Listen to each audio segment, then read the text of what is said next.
Hello, my dear students. Welcome to IMS GATE Academy. I hope you all are preparing well for the GATE exam. Myself, Vipin Mishra, the lead mentor at IMS GATE Academy, and I welcome you all in this GATE Score Booster series of IMS GATE Academy. Now, as the exam is inching closer and closer day by day, now you must be wondering what all are the important topics, formulas, and questions that you should prepare in order to give a boost to your preparation, especially when it comes to subjects like power electronics. The job is very difficult because the subject is filled with so many formulas and derivations, isn't it? But if you are really wondering with these questions, just join these two sessions today and tomorrow, and power electronic will no more be a nightmare for you. You will enjoy power electronics. Okay. So when it comes to subjects like power electronic, there are basically 4 chapters that we have. The first one is power semiconductor devices. The second one is DC to DC converters. Third one is rectifier, and the fourth one is inverter. So I am going to take 2 sessions. One is today that you are attending right now, and the second one will be on tomorrow. So today I will be discussing the first 2 chapters, power semiconductor devices and DC to DC converter. And tomorrow it will be the turn for rectifiers and inverters. Now, as the purpose is to give a boost to your score and to make you comfortable in this subject, so what we will be doing here is we will be practicing the question, and together I will tell you how you can approach for a particular question. Good morning, Nilmesh. Very good morning. And how you can approach for a particular question. So the purpose will be to make you approachable for a particular question. Okay. Instead of remembering the formula, writing the derivation, how you can get to a particular expression required to solve the question. So that will be the purpose of this series. Okay. So let's get started with first chapter, which is power semiconductor devices. So if we talk about power semiconductor devices, there are basically 3 important topics there are in this chapter. First one is the power semiconductor devices, in which we have to have the knowledge of so many devices and when to use a particular devices. Then there is an important topic which is called as switch realization or switching power law. So constantly there has been questions from switch realization and switching power losses. Then the final topic is commutation circuit. It is also giving question regularly. Good morning, Divya. Okay, so these are the content of the first chapter. And what is the weightage of this particular chapter? So it can give you marks around 1 or 2. Okay, so there might be 1 question, there might be 2 questions from this chapter that you may see in the upcoming GATE exam. Okay, so let's get started with the very first question. Yes, and that is from switch realization. So this is the question. Let me read it out. What has been given in this question is, which of the following switch will have VI characteristic as shown in the figure? So this is the switch realization given to us, and the switch is blocking positive voltage and it is carrying positive current when it is on. So we are getting the switch realization in first quadrant. Now these are the option A, and this is the option B, option C and option D, and we have to choose which of the following switch, okay, is having the same switch realization as we have been given in this particular question. Okay, there might be more than 1 option correct as well. Okay, Nilmesh and Divya, you are saying B. There might be more than 1 options correct as well. So before checking all the options, don't give any answer. Okay. Yes, B is right. Absolutely correct. So let me give you time. You can take your time and then you can decide which is going to be the correct answer here.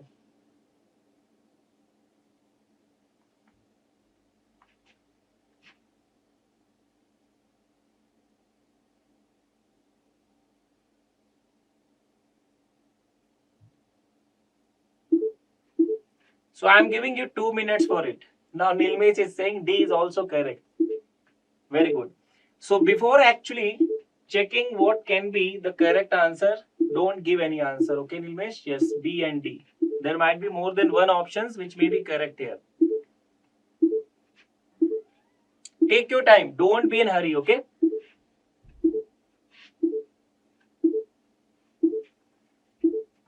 In option number A, we have BJT, in which we are having a parallel diode connected to it. In option number C, we are having MOSFET. Option number B is IGBT, and option number D is having option number A plus a diode connected as well in series. Okay. So the answers that I'm getting from Nilmesh is B and D. This and this. Divya is saying B. What about others? Take your time.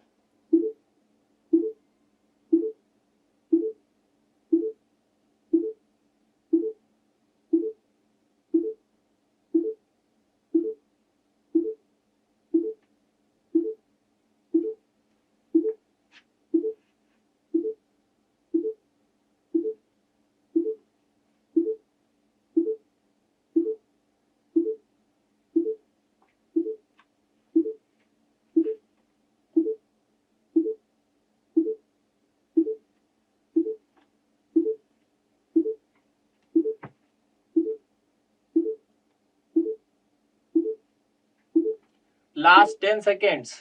So Nilmesh, would you like to change your option? Divya?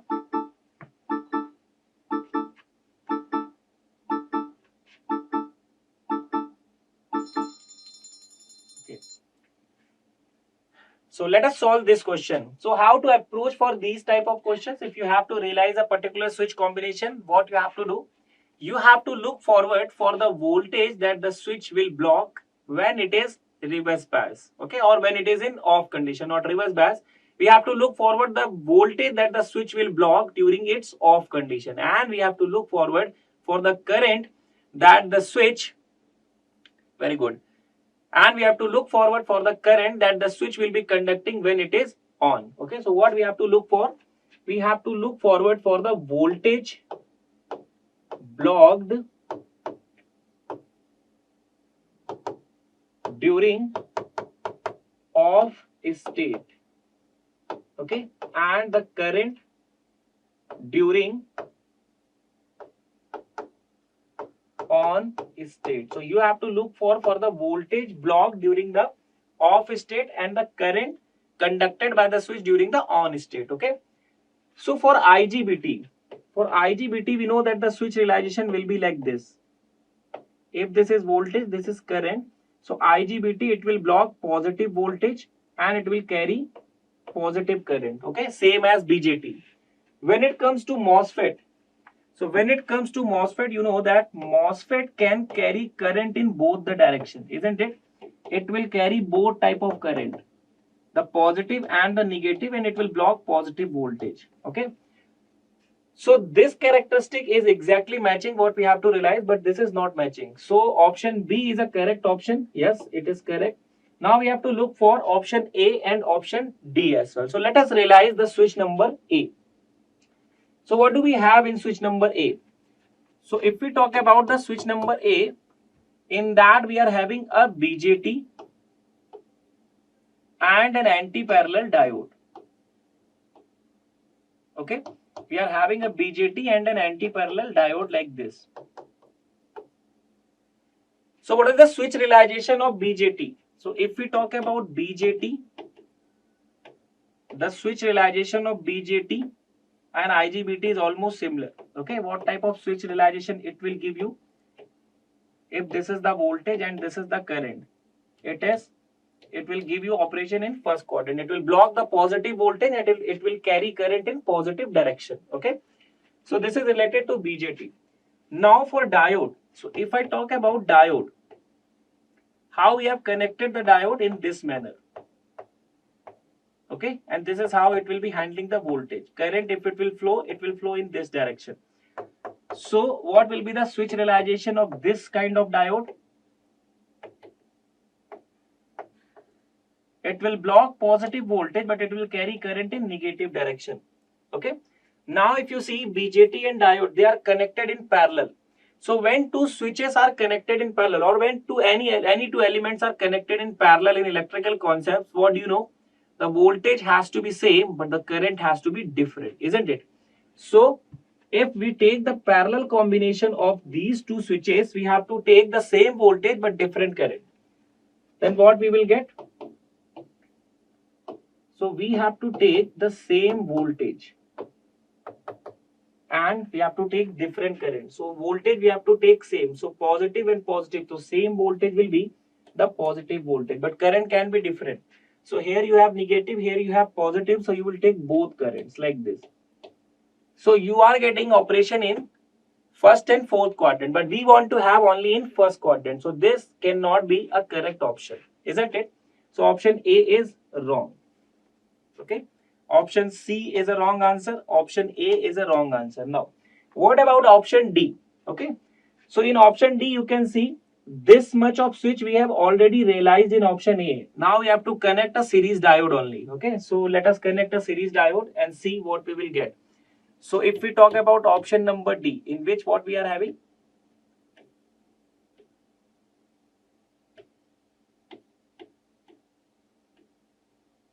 Now, apart from this, we have connected a series diode here as well. Okay. So if you see this much of combination, you have already realized in option A. So this is nothing but option A plus a series diode, isn't it? Option A plus a series diode. So if you have a diode connected like this, where it is handling this voltage and current, then what could be the possible switch realization? It will block negative voltage, isn't it? And it will carry positive current. So it will block negative voltage and it will carry positive current. So this will be the switch realization of this diode. Now what we have obtained for this particular combination, which we have already realized. So for this combination, what we are getting? For this combination, just now we have realized this. This is carrying positive, this is blocking positive voltage, but it is carrying both type of current. Okay. Now this combination which has this switch realization and this diode which is having this switch realization are connected in series. So what do we have in series? In series there will be same current but different voltages, isn't it? This is what we have in electrical engineering. So if we realize this both in series, what we will be getting? This is V, this is I. So voltage we have to take different, but current has to be the same, isn't it? So if you will take the different voltages, what you will get? You will get positive voltage and negative, both type of voltage, and current has to be the same. So same current means positive and positive negative. So same will be positive only. So it is giving you operation in first and second quadrant. Okay. That means the only option correct is option number B. Okay. Nilmesh, how option D is correct? That means Divya was absolutely correct. Okay. So we have option A, which is correct only here. Is that clear, Nilmesh?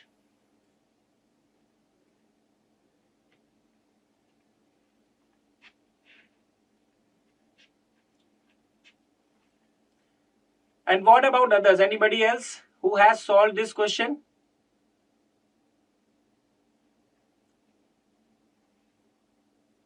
We want to have the switch realization in first quadrant only. Okay, so IGBT, it will give you first quadrant operation.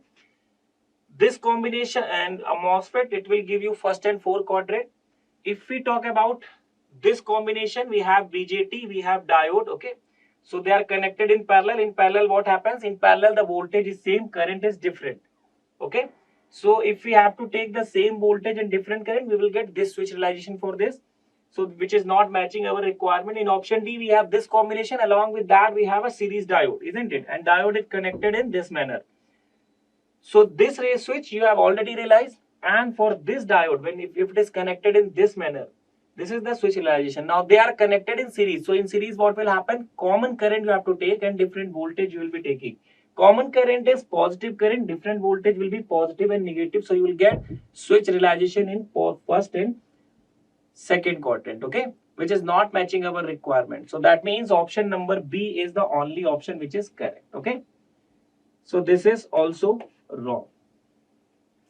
Fine, very good. So Divya has given a correct answer. Nilmesh, you also have given a correct answer. Okay, but before checking all the option, just don't give any option, okay, which is correct. So this is how we could have solved this question. What to look forward for switch realization? Voltage blocked during the off condition and current carried by the switch during the on condition. These are the two things that you have to look forward, okay, while realizing a switch. So if you are done with this question, can you answer this question? Just see. So in this we have this switch realization, this combination, and what will be the IV characteristic of composite switch. So how this particular combination will be realized. Okay, this is what you have to tell here. It will give first and second quadrant, or it will give you second and fourth quadrant operation, or it will give you third and fourth, or it will give you first and fourth. So this is what you have to tell here. So let me give you timer.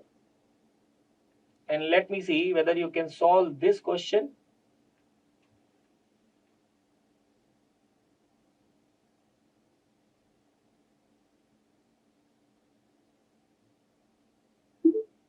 And your time starts now. So Nilmesh is saying option D.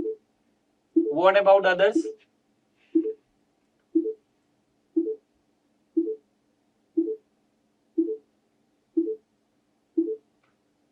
So let me be aside so that you can have a proper look to this question, okay?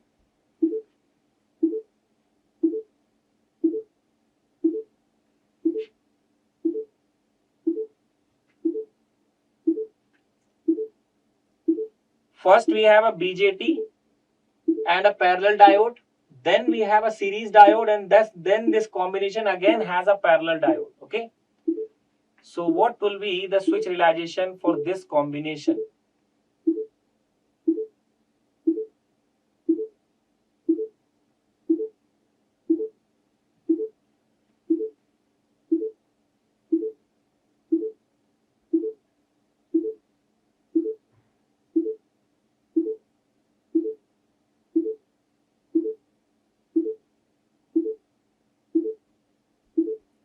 So both Nilmesh and Divya has got an answer D. What about others? Are you getting any different answer?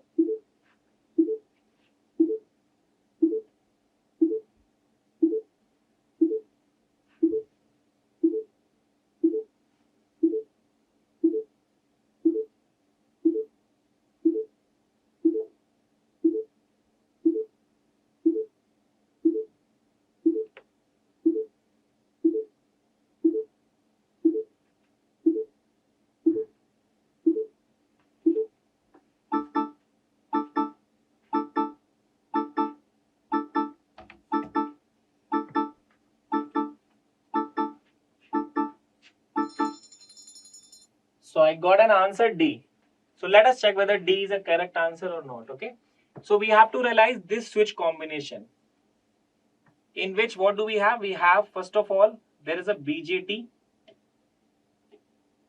okay? Then we have a parallel diode connected to this BJT. After that, we have a series diode connected like this. And then we have an anti-parallel diode as well. Okay, this is the switch combination given to us. Nitya Sri is also saying D. Very good. Good morning, Nitya. So guys, if you see this combination, isn't it? We have realized this particular combination already, isn't it, in the last problem? Just see here. In the last problem, we have already realized this combination. And what type of realization it has given to us? It has given us a realization in first and second quadrant. So can I pick this from here, from the last problem? So what switch realization this will give you? It will give you a switch realization in first and second quadrant. Okay. It will give you a switch realization in first and second quadrant. Now after that, This we have realized. Now you can see we have a diode connected as well. Okay, and how this diode is connected? This diode is connected in this manner. Okay, this will be the voltage and this is how it will be carrying the current. So if you see, if you realize this particular diode, it will be able to block positive voltage, but it is carrying current in negative direction. Okay, so this is the switch realization for this diode. Now this combination and this diode, they are connected in parallel. And what happens in parallel? In parallel we have same voltage but different current. So out of these two combination, you have to pick the same voltage and different current. Okay, so if we combine both of them, we have to pick the same voltage and we have to pick different current. Okay, so this is V and this is I. Same voltage, different current. So what is the common voltage of these two? The common voltage of these two is, and we haven't written current here, so current is positive. Okay, so common voltage of these two is positive, while the different current is, here we are having the current positive and here we are having negative current. So we will pick both the currents. Okay, so just see, this is how we will get the switch realization for this particular combination. First quadrant and the fourth quadrant. Okay, and yes, option number D is having the same thing. So all of you are correct. Very good. Excellent. Okay, so this is how you could have realized this composite switch. Okay, why we are making composite switches? Because sometimes single switch is not able to justify an application. In that case, what we have to do?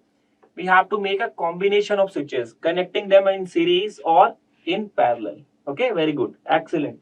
So each one of you has given a correct answer. Now moving towards the next question.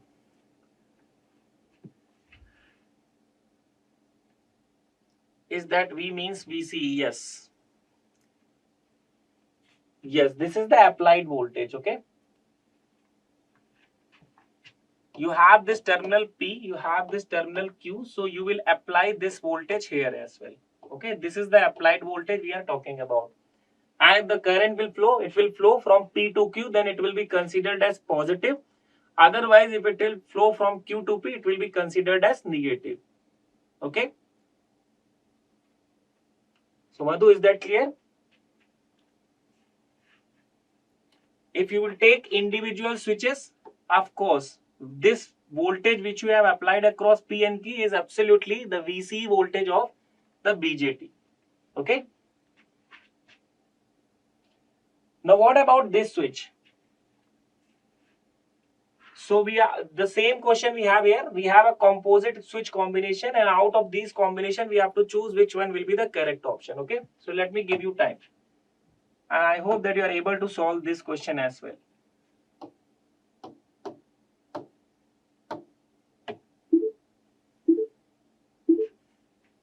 Any of these might be the part of your gate exam. Okay, in the upcoming gate exam, you can see any of these switch combination, or the learning that you are having from here will be very much useful for you in the upcoming gate exam. Okay,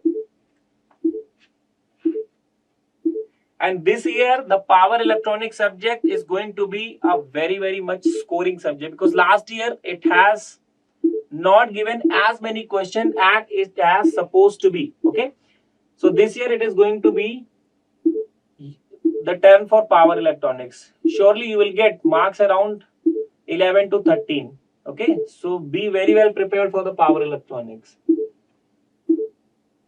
So focus on this question. Neil Mace has given an answer D. Okay, Neil Mace is saying it is a 4-quadrant switch. Yes, which is correct only. Very good, Neil Mace.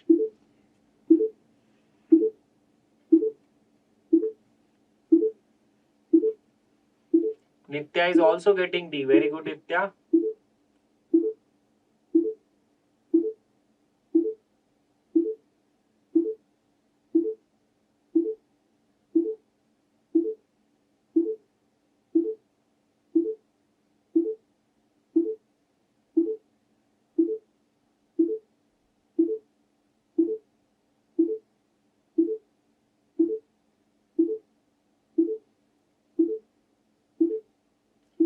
So So what about Divya, Madhu?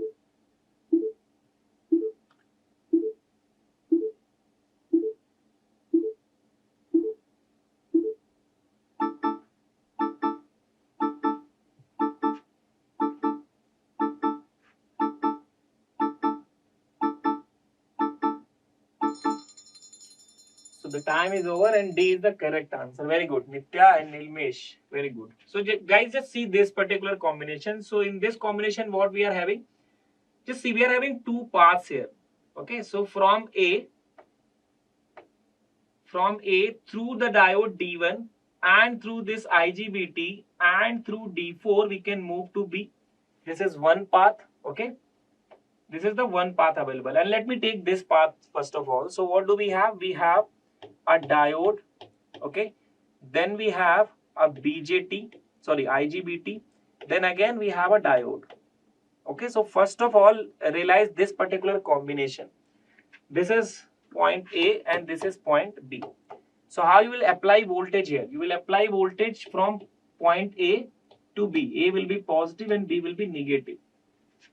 So what will be the switch realization of this combination? So just see, this is IGBT. IGBT will have a switch realization in first quadrant only, isn't it? Divya is also saying D. Very good. So it will have a switch realization in first quadrant only. Okay. Now this is the diode. And the way it is connected, it will give you a switch realization in which quadrant? Second quadrant. Okay. It will block negative voltage and it will carry positive current when it is on. Same way, this diode will also be having. So if we talk about this diode, V minus V and I, what will happen? Same switch realization it will also give. So now we have three switches which are connected in series and individual switch realization is known to us. Now what happens in series? In series, the current is common but the voltage is different. Okay. So if we take the combination of these three, what we will be getting? Just see. In series, what happens? In series, we have same voltage, different voltage, but same current. Okay. So what is the common current of these three? Positive. And what is the different voltage combinations? Here we have negative, positive, negative. So different voltages we have to take. So we will be taking both the voltages like this. Okay. So just see. It will give you first and second quadrant. Okay.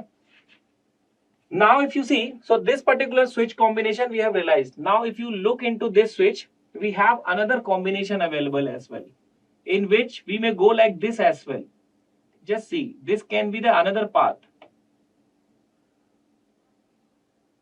Isn't it? This can be another path. So if we just draw this particular path, what we will be getting here? So see, we have this diode, okay. Then we have an IGBT. Then again we have a diode like this, okay. And this point is A, this point is B. Now you have applied voltage like this again. So just see, if we look into this combination or if we look into this combination, whether they are reversal of each other. I hope you all agree with me, isn't it? They both are the reverse of each other, isn't it? So when you have reversed the direction of switch, what will be the switch realization? You have to reverse the switch realization again. So you don't have to realize it again. Whatever you have realized here, you are reversing the combination. So reverse this switch realization as well, okay? So just reverse the voltage and currents here. If you are going to reverse the voltages,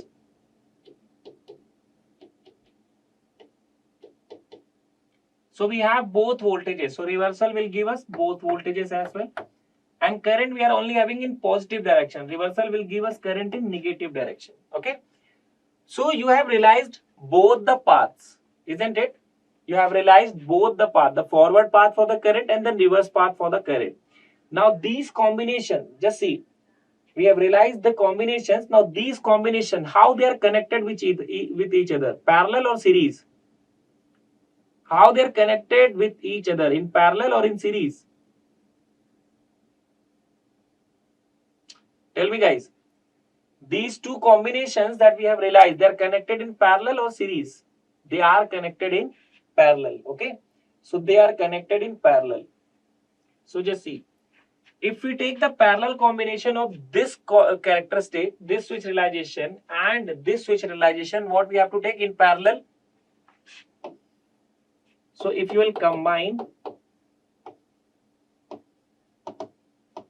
after combining figure 1 and 2 in parallel, so what will happen? Just see, this is figure 1, I'm calling this figure 1, and this is the figure 2 that you have.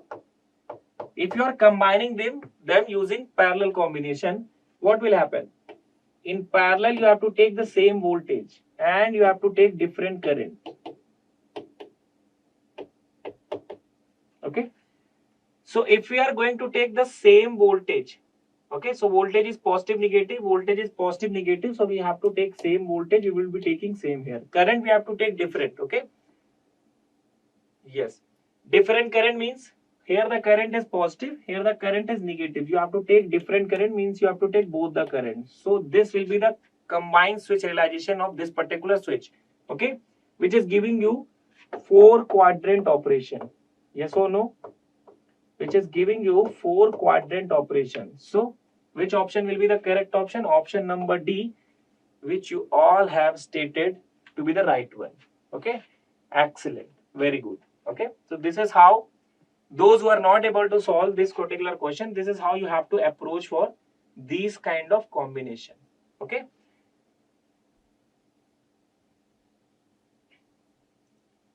this is how you have to approach for these kind of combinations. Okay, now I'm giving you another task. For example, if suppose you have this switch combination,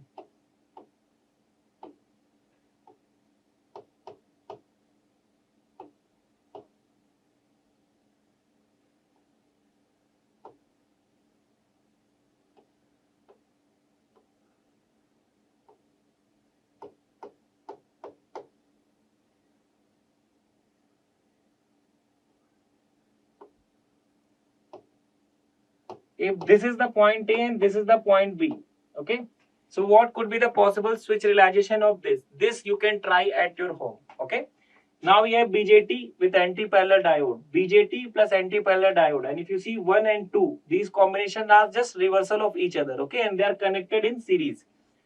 Okay, so if you have this combination, how to approach for this? Again, this will give you a 4 quadrant operation. Okay, so just try this at home. Okay, so this I am giving you as homework problem. You can try this as at home. This can be the case as well. Okay, now just focus on this question, a very conceptual one, and it is based upon MOSFET, an ideal device in power electronic. Yes, Neil, miss, it will give you 4 quadrant operation. Okay, that's right. Let me read out this question, which is very important, and it is on MOSFET, an ideal and very much used device in power electronic. Which of the following is or are not correct? You don't have to find the correct statement, you have to find not correct statement. Okay, MOSFET is a majority carrier device, MOSFET is a passive switch, MOSFET has higher switching frequency due to less recovery time, and power MOSFETs are slowest among all devices. Okay, so which one is not correct? You have to find which one of these are not correct. Okay, your time starts now. Till now you have answered all the questions correctly. Okay, that's very good.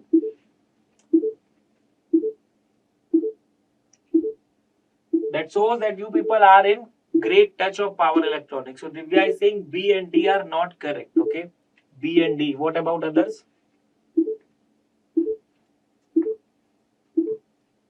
Take your time. Okay.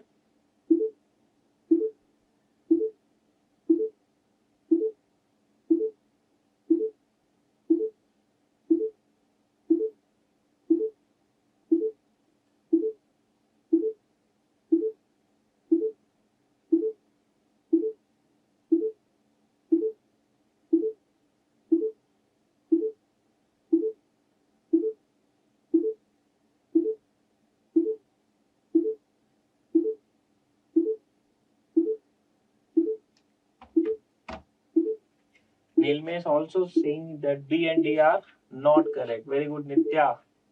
So Nitya, Divya and Nilmesh, they are on the same page. B and D. Okay. Any other answer?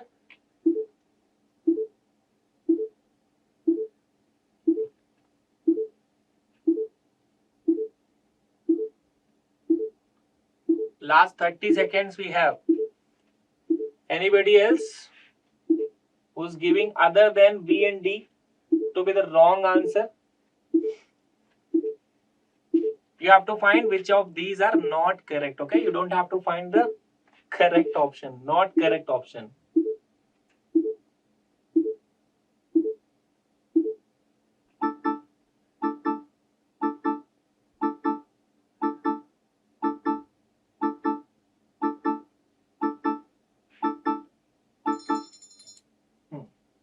Yes, you people are absolutely correct. Okay, so B and D are not correct here. Okay, so this will be the options which you have to choose here. Now, what is given in option 1? MOSFET is a majority carrier device. Yes, that's absolutely correct. Majority carrier device versus minority carrier device. What are those devices?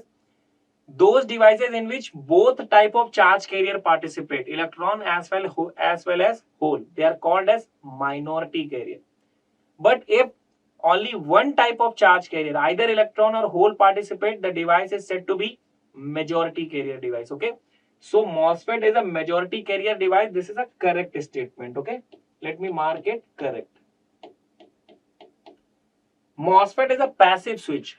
We have two kinds of switches, active switch and passive switches. So passive switches are those switches in which there is no control element, and active switches are those switches in which we have control element, isn't it? So in MOSFET we have the third element, which is gate. Other than source and drain, normal element terminals, we have the gate terminal through which we are turning it on and off. So it is a controllable device and it is a active switch. Okay, so switches which are having control terminals are active switch. So this is not correct. MOSFET is not passive switch. Passive switch is diode, isn't it? Because it does not have any control terminal. Then in the third option we have MOSFET has higher switching frequency due to less recovery time. This is correct. Okay, this is the correct statement. Okay, why this is so? Because only one type of charge carriers are participating in conductance. So when you are recovering them back, they will be recovered very easily and very soon as well. So if the recovery time is less, means off time is less. So total time that we have, which is on time plus off time. So this time will be very less in MOSFET because you only have to recover one type of charge carrier. So ultimately your T will be less, and if T is less, the frequency will be very high. Okay, so just see, MOSFET has high switching frequency. Yes, that's correct, due to less recovery time. Yes, this is correct. So this option is a correct option. Now MOSFETs, D is saying power MOSFETs are slowest among all devices. How can this be correct? Okay, you can see in option C, we will be requiring less recovery time. So they are fast acting devices, not a slow device, isn't it? So this is not correct, and you have to find not a correct option. That's why you have chosen B and D. Absolutely correct. Fantastic. Okay, Divya, Nilmesh, Nitya, absolutely correct. So this is an ideal choice of question for MSQ questions from power electronics. Okay, and if you are able to do it right, means conceptually you are at the right platform. Okay, conceptually you are standing very right in power electronics. So let's move into the new question. Yes, these are the questions from switching power losses. These are very important. So what has been given here in this question? For a power transistor supplying a resistive load, the voltage and current variation during turn on and off are shown in figure. The ratio of energy dissipated during on and off transition at the frequency of 83.33 kilohertz will be what? Okay, you can see this is the turn on transition and turn on time is given. So during turn on transition, voltage is having maximum to minimum transition, current is having minimum to maximum transition. Similarly, during the off time, current will be having maximum to minimum transition, voltage is having minimum to maximum transition. Okay, is this matching the right, is this matching with the characteristic that normally BJT have, the dynamic characteristic of BJT? Yes, it is. Okay, so you can use direct formulas. This is a hint. Okay, so let me give you time. How much time do we have for a question in GATE exam? We have 3 minutes. Okay, but I am giving you only 2 minutes for this question, because you can save time in these kind of questions and you can utilize that time in other questions. Okay, so let's try everyone. Nilmesh has got an answer 1 by 2. The ratio will be 1 by 2. Be very clear. What we have to calculate here? We have to calculate energy loss during on transition and the ratio of it with energy loss during the off transition. This is what you have to find here. Okay. So I'm having an option 1 by 2.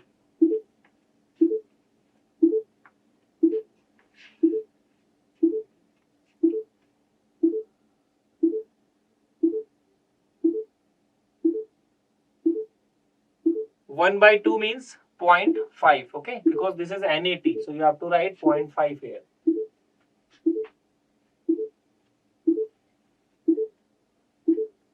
Come on guys, this is very easy.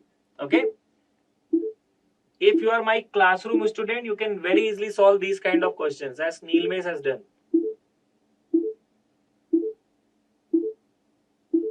And be ready for this kind of questions to be a part of the upcoming GATE exam.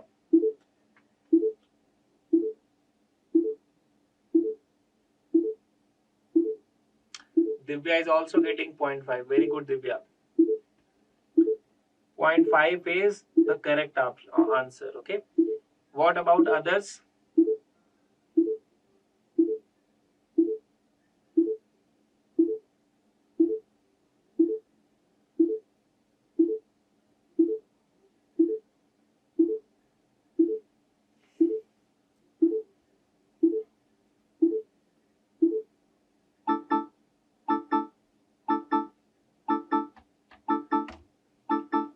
Last 10 seconds.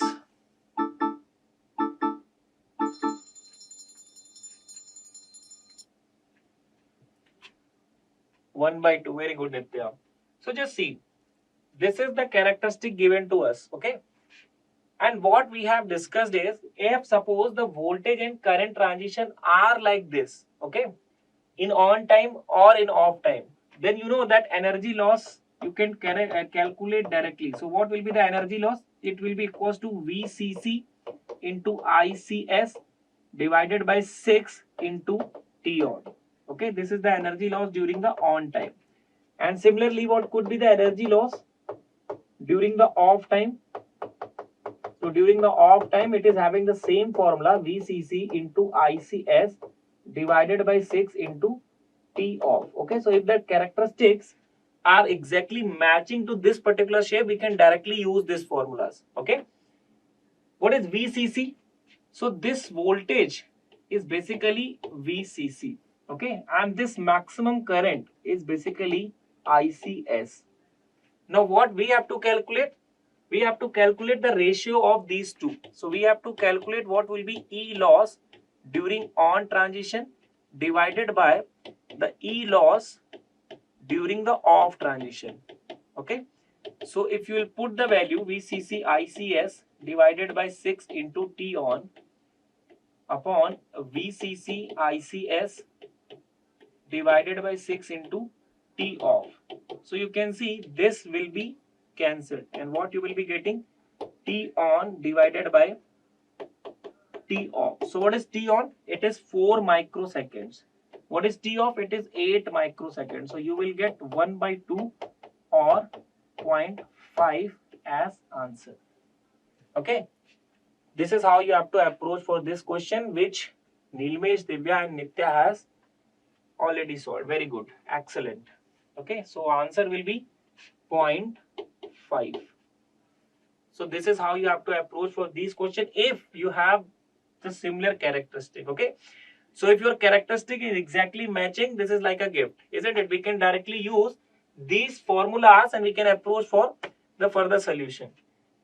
But if the characteristic is not matching to this characteristic, you have to calculate energy loss. Okay. For example, just see this question. So what do we have in this question? The voltage across and current through the MOSFET. It can be MOSFET, BJT, IGBT, any switch. During on transition are shown below. So just see. The voltage, how it is varying, the current, how it is varying is given during the on transition. If the switching frequency is 100 kilohertz, the power loss in MOSFET will be. Okay. Now, whether this characteristic is an exact match of an ideal one. What is an ideal one? If you have the characteristic like this during on and off transition, this is an ideal one. So this is not matching with this particular characteristic. You are having a different shape. So if you have a different shape, you have to calculate energy. Then you have to divide it with the time period. This is how you can calculate the power loss. Okay. So how to calculate energy? The energy you can calculate by using this formula. And what is PT? PT is basically Vt into It dt. So this is the hint. And then power, it will be energy over time period. So now, let me give you time. And I have given you this hint how you can approach for this question. Now it's up to you. Let me see. You can solve this question or not. Okay, take your time and don't be in a hurry. I want the correct answer.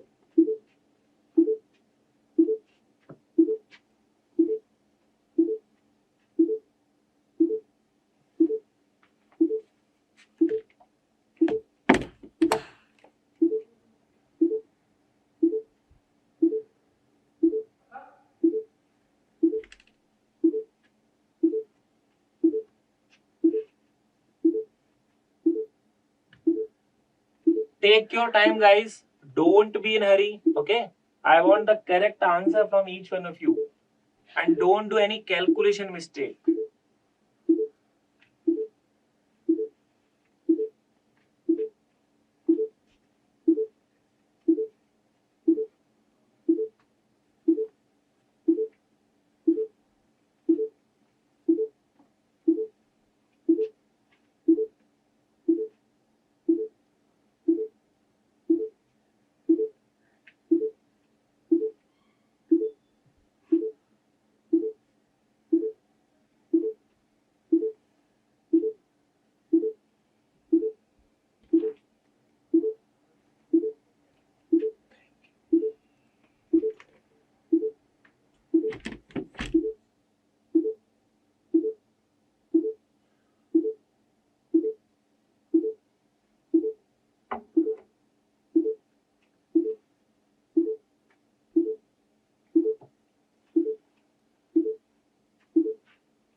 $750. Yes, that's correct.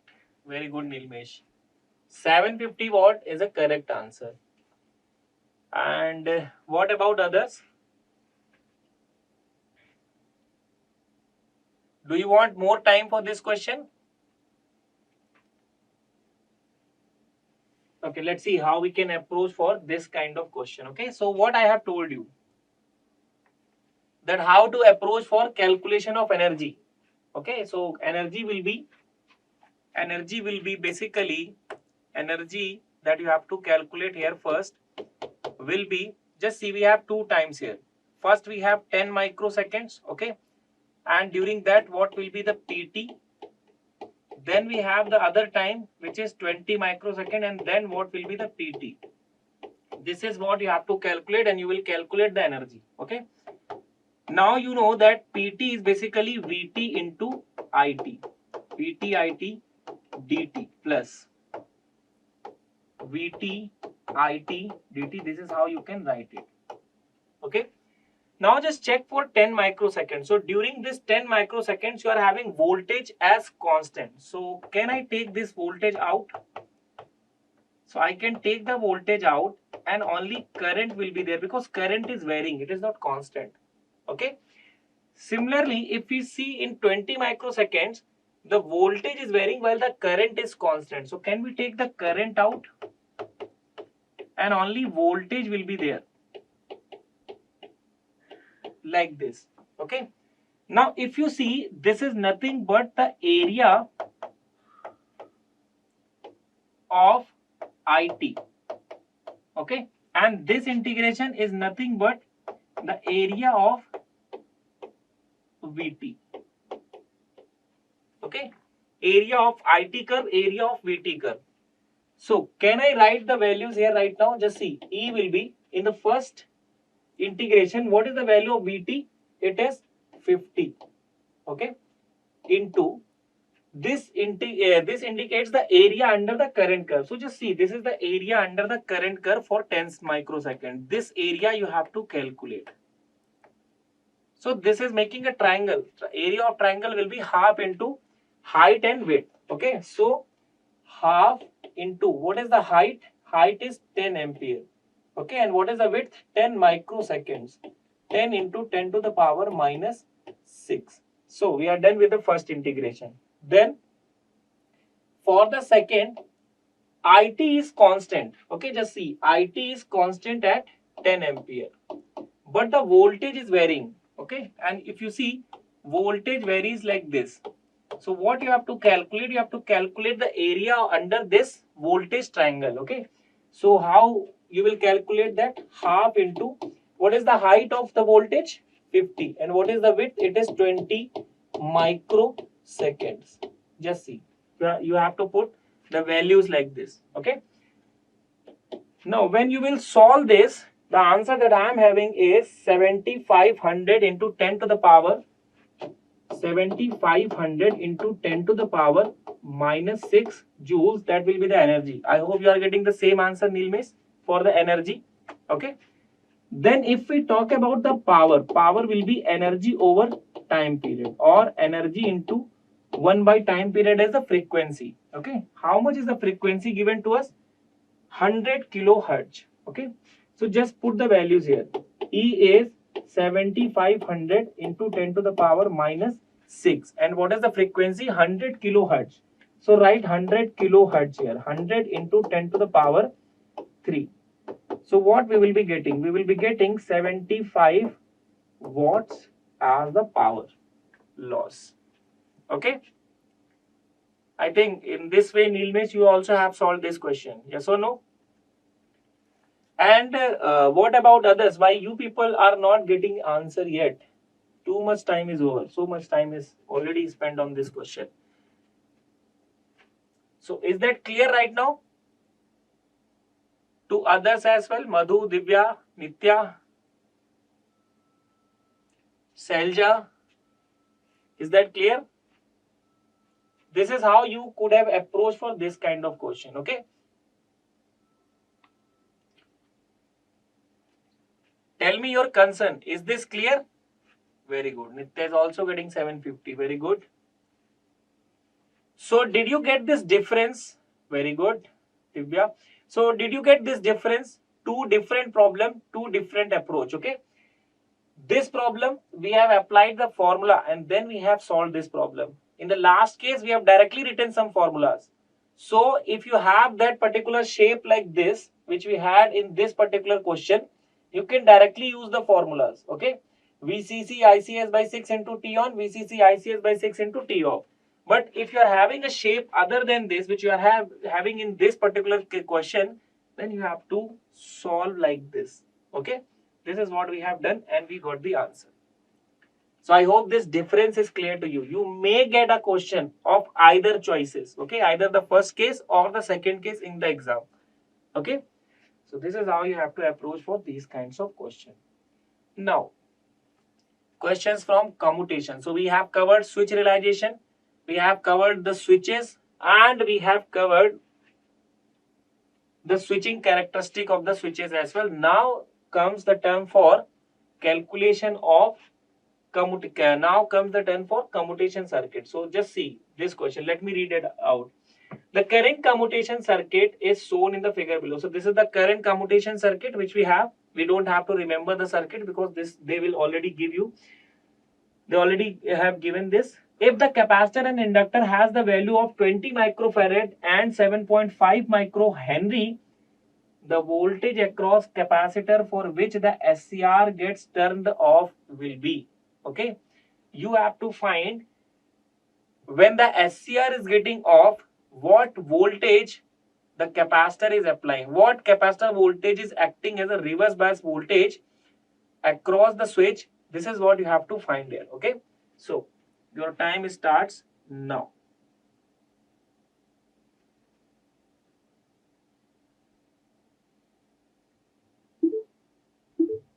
And what I can see is that you people have answered all the questions correctly. That means you are in good touch of the subjects.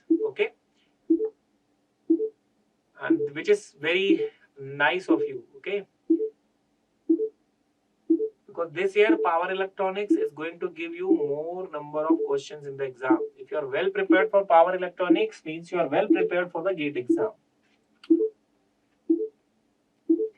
So in this question, we have to calculate when the switch is getting off, what voltage the capacitor is applying, amount of voltage. This is what you have to calculate.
Take your time, don't be in a hurry. You can solve this question as well.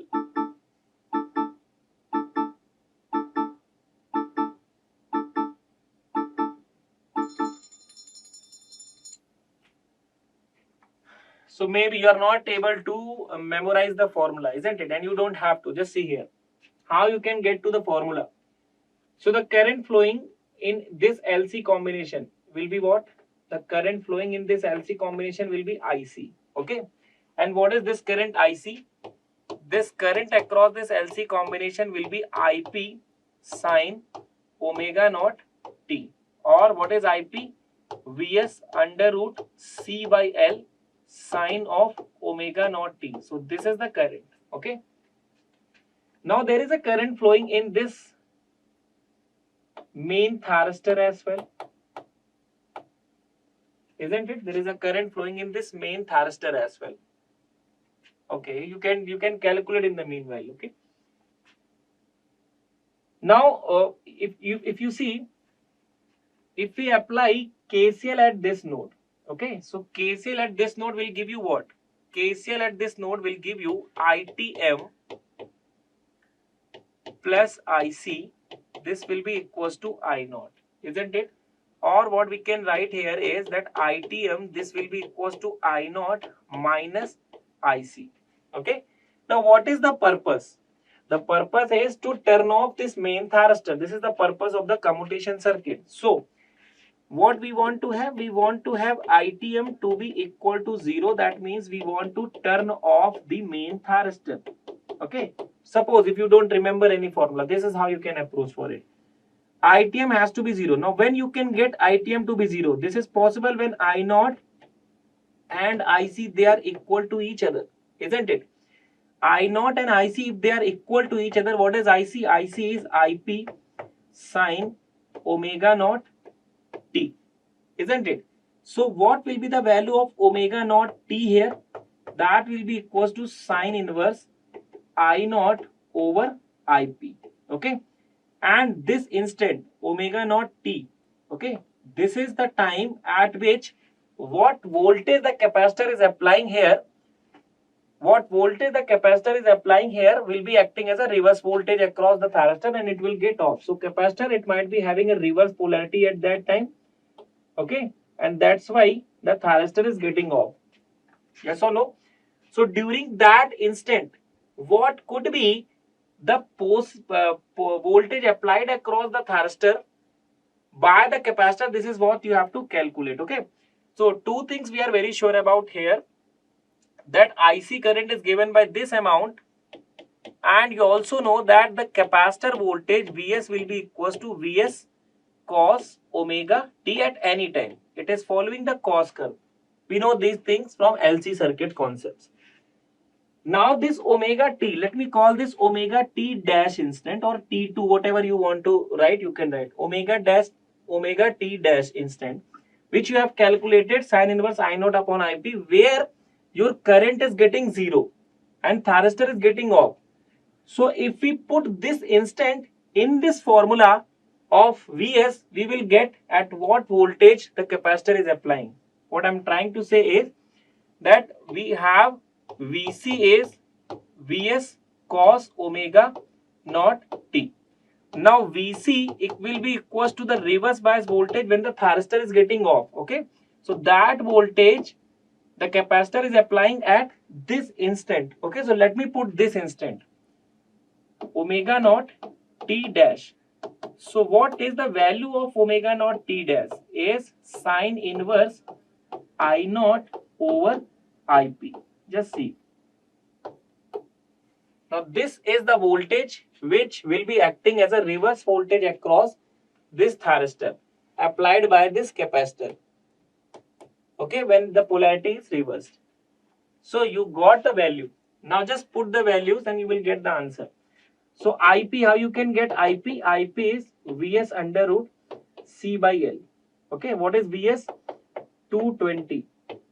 And how much is the C and L? 20 microfarad and 7.5 microhenry. 20 microfarad and 7.5 microhenry. Okay, so how much Ip we are getting? Can anybody tell me how much is the value of Ip? 358.6. This is what I am having. Are you getting the same? 358.6. Okay, now come back here. At this is how you can remember it. Okay, just a, is everything fine there? Are you able to listen to me, Nilmesh?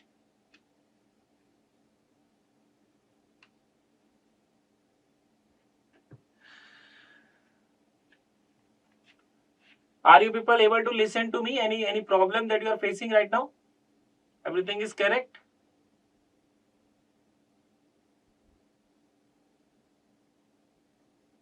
Very good. So just see, this is the important formula and every gate aspirant know about this. If suppose you have forget this particular formula which is important, this is how you can approach for this particular formula, isn't it?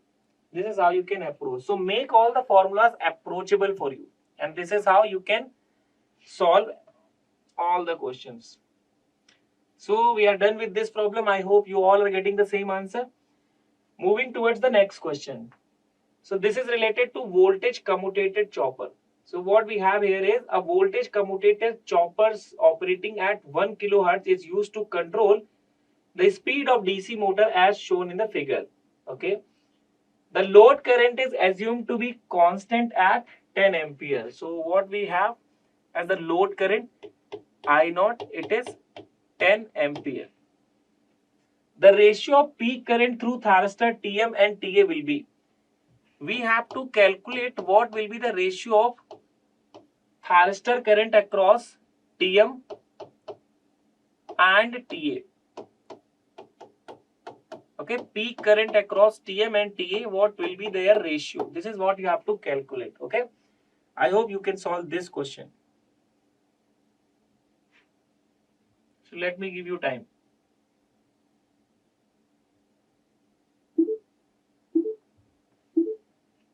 You have to calculate the ratio of peak currents across the main thyristor and the auxiliary thyristor.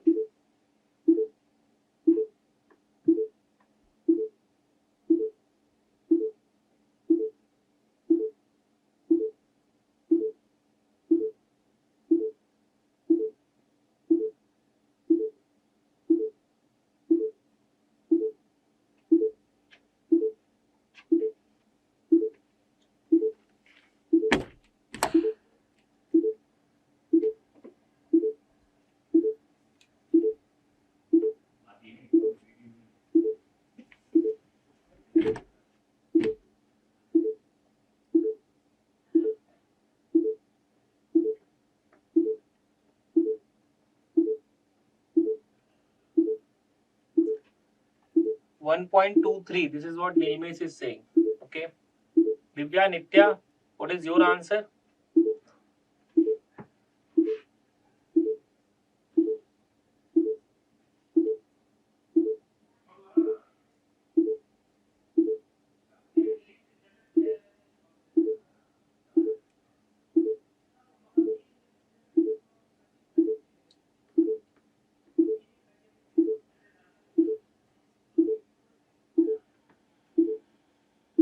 Last 30 seconds.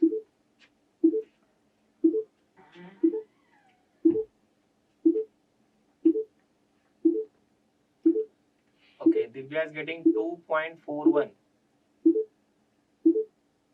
We will check Nilmesh.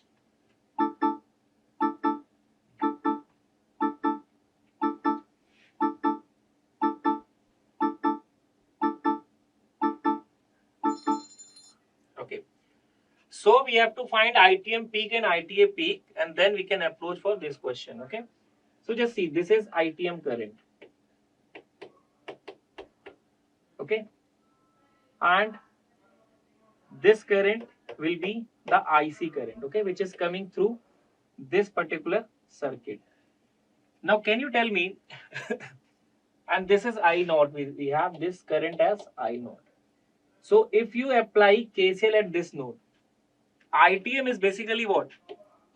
ITM is basically what you have as ITM is, ITM will be I naught plus IC. If you want to calculate ITM peak, that will be equals to I naught plus peak current of IC, which is IP. Okay, or I naught plus Vs under root C by L. Now, can you calculate this current? I naught is given to you 10 ampere plus Vs is 300 volt under root C by L. What is the value of C? 1 microfarad. Okay. Then what is the value of L? 50 microhenry. So how much we are getting from here? What is the value of ITM peak? Nilmesh and Divya, what is the value of ITM peak that you are getting from here? 52.426. Divya, you are getting the same value as well? 52.426 ampere. Is this correct? 52.426. Okay, this is what Nilmesh is getting. Divya, just confirm it. So this is how you will calculate ITM peak. Okay. Now what will be ITA peak? So just see. Initially your capacitor might be having this polarity. Okay. Because of this polarity your TM will be on. Finally your capacitor will be having this polarity. So when it will be having this polarity will turn it off. And this polarity will turn it on. Yes or no? So when this will be off, there will not be ITM. But when this will be off, you will get current. Okay. So when the current will be flowing through this circuit, what current the ITA will be carrying? Just see, ITA will be carrying a current of I naught, isn't it?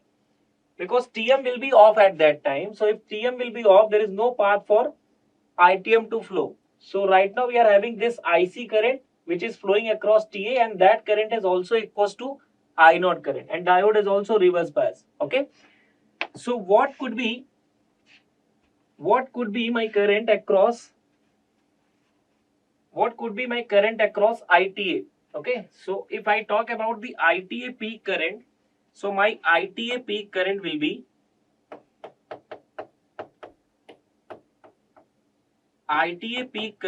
nothing but the I naught current. Okay. And which is given to us. So if we come back here and put the values, so what do we have? ITM peak is basically 52.426 and ITA peak is exactly equals to I naught, and I naught is given to us. How much is I naught? 10. So what we will get? We will get 5.24 as the ratio. 5.24 will be the ratio, which I think Nilmesh, you have given an answer 1.23. Divya has given initially 2.41, then he has She has changed her answer to 5.24, which is correct. Okay. So Nilmes, have you spotted where are you making a mistake in this question? Answer will be 5.24. Okay.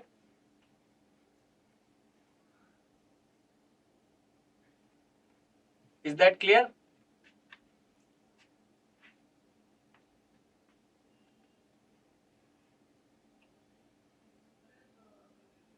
Okay, so let's move for the next question. So now just see this question.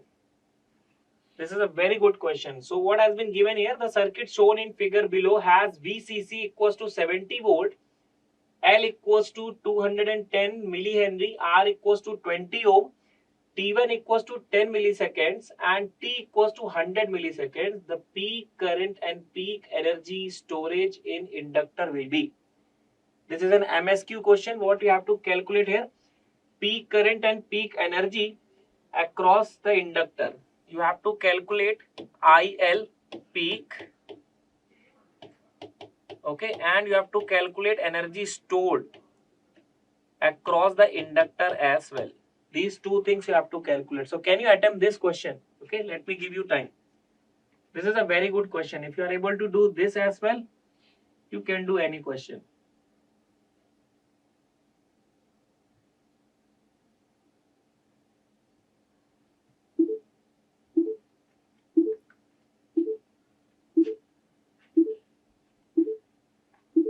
Its peak will be IC peak. No, Nilmesh.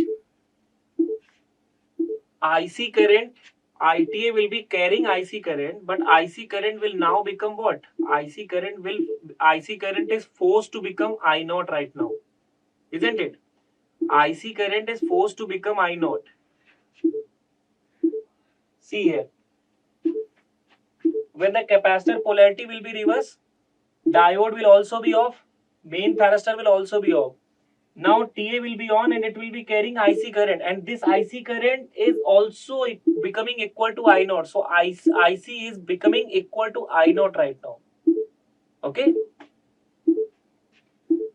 IC current is becoming equal to I naught. It is not having that sinusoidal shape right now. Okay. IC is the current across capacitor right now and it is equals to I naught current.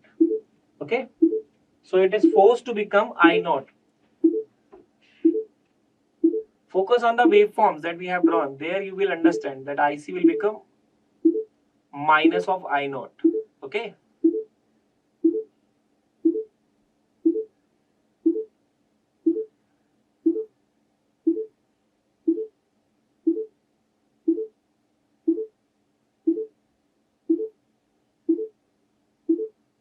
Now what about this question? You can solve this question. And this is very important. This can be the part of GATE exam.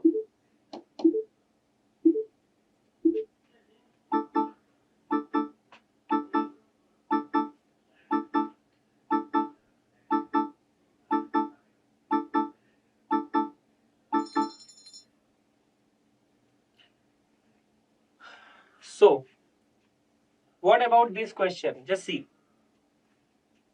We are having a transistor and all these devices are connected like this. When you are giving a gate pulse, okay, to the base, when you are giving the base a signal, okay, of duration T1, then your transistor will be in on state. Yes or no? When you will be giving this base signal to your transistor, it will come into on state. Okay. Now, when the transistor will be coming in on state, inductor will be having this polarity. Okay. And it will be storing energy. Yes or no? During that time, diode will be off. Fine. Now, when you are giving this pulse, okay, your transistor will be in off state. At that time, the inductor might be having this polarity. Okay, at that time, inductor might be having this polarity. So, this will be the beginning polarity. This will be the end polarity. Okay, so diode will be off initially and then finally it will be on in the next cycle. So, for this polarity, it will be off. For this polarity, it will be on, isn't it? So, when it will store energy, It will store energy when the transistor will be in on state. Okay, and current across it will be flowing. What we have to calculate? Peak current. So peak current we can calculate in either of the time, on time or off time. But you can see on time is mentioned to us. So we can calculate the current during the on time. Okay. Now you tell me when the transistor is on. Okay. At that time what we will be having? When transistor is on. This is the transistor. So when the transistor will be on, at that time you will be having a circuit like this. Just see.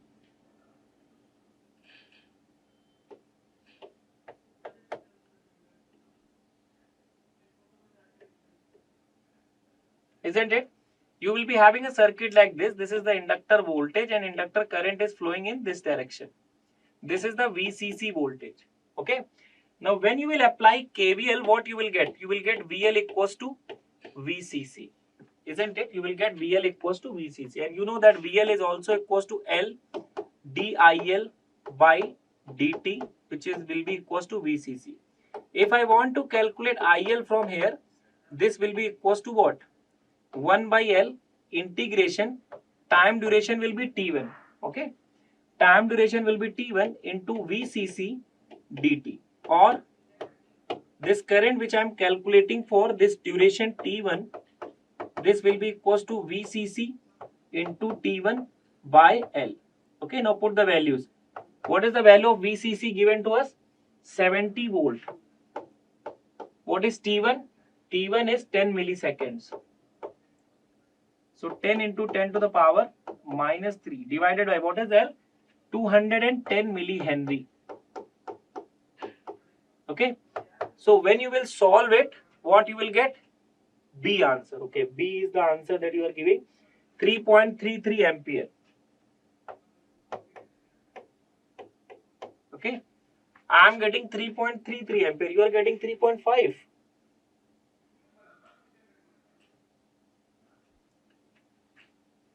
Okay. Similarly, if we want to calculate the energy at time T1, how you will calculate that? This will be equals to half into Li square. Okay. So whatever is the current you have calculated, square it and you will get this value. So half into what is L? 210 millihenry into what is ILT1? 3.33 square. When you will do this, you will get an answer 1.16 joule. Okay. So which option will be correct? Option number A and option number C will be the correct option. Okay. Just see how you can solve this question. Now, there is not any rocket science in this question. Okay. You have gone through the commutation circuit. You have gone through some big topic as well, and this is a very silly question, isn't it? You have to apply the concept of inductor charging discharging here, isn't it?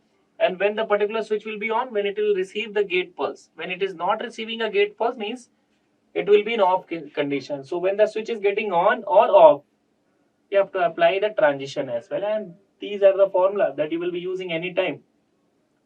Okay. Yes, 3.33 is the correct answer. So is that clear to everyone? Give me a reply.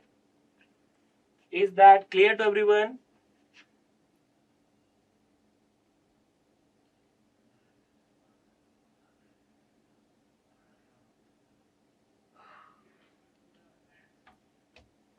Okay. So this is an MSQ type of answer question. Option A and C are correct. Okay. Very good. This is all about the first chapter. Okay. Towards the next chapter, which is DC to DC converter. So what are the important topics in DC to DC converter? The important topics are buck converter, boost converter, and buck boost converter. What is the weightage? The expected weightage is 3 to 4 marks, and this year you are definitely going to get 2 questions consisting of 3 to 4 marks from this chapter. Okay. So if you are very well prepared with this chapter, you are going to rock in the GATE exam. Okay. And for that, you need a very good amount of practice, and that we will be doing here in the next 1 hour. Okay. So let me move towards the next question. or the first question of this chapter. So just see this question. What has been given here is a step down chopper fed from 220 volt DC is operating on a chopping frequency of 1250 Hz and a duty cycle of 0.5. The ratio of RMS to average inductor current will be what? Okay, so what is given to us? We have been given the chopping frequency. So frequency is given to us 1250 Hz. Duty cycle is also given. Duty cycle is 0.5. Okay.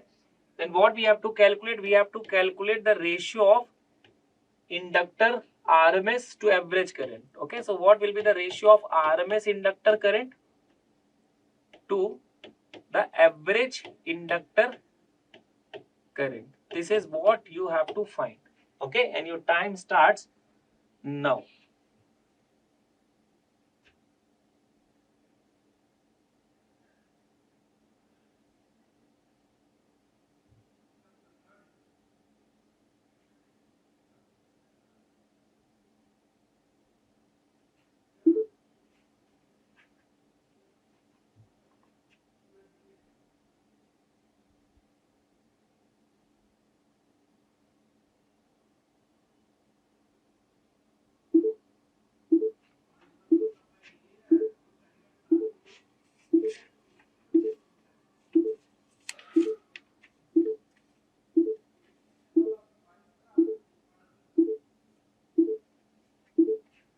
And guys,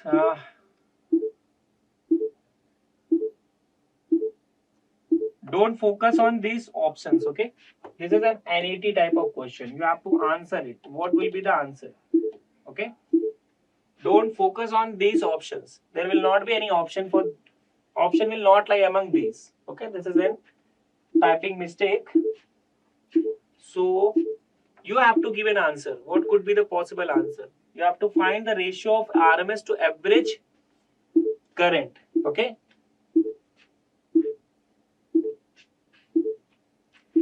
So I'm converting this to be an NET type of question.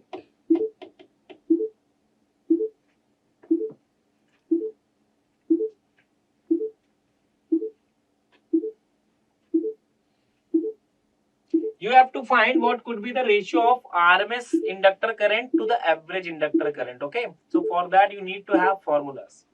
Don't be in a hurry. Take your time and give me the answer.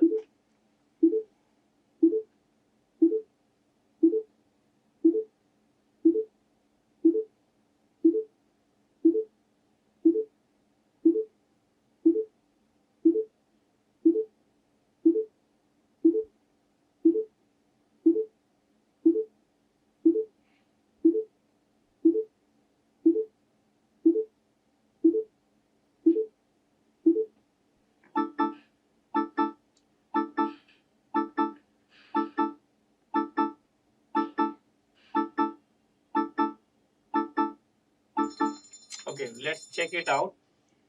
So what we have to calculate the ratio of RMS to average inductor current. Okay. What converter we are having? We are having a buck converter or step down converter. So for a buck converter or step down converter, what is the inductor current waveform? The inductor current waveform is like this. Just see. The inductor current will be increasing and it will be decreasing in the off time. In on time it will be increasing, in off time it will be decreasing. So if this is my on time, okay, and if this is the total time, on time means D into T as well. So it will be increasing from certain minimum to maximum value. Okay, this is my inductor current. And what do I call this particular value? This amount will be what? This amount will be peak to peak ripple delta IL. Okay. Then how much will be this amount? How much will be this amount? This amount will be delta IL by 2. Okay. And this value will be IL average. Okay. This value will be IL average. Now what will be the value of this IL average? Just see. IL current that we have here is a combination of 2 current, IC plus I naught. Okay. So if you see, IL is combination of IC plus I naught. So if you are going to calculate average inductor current, this will be equals to average capacitor current plus average current I naught. And average capacitor current, you know, this is equal to 0.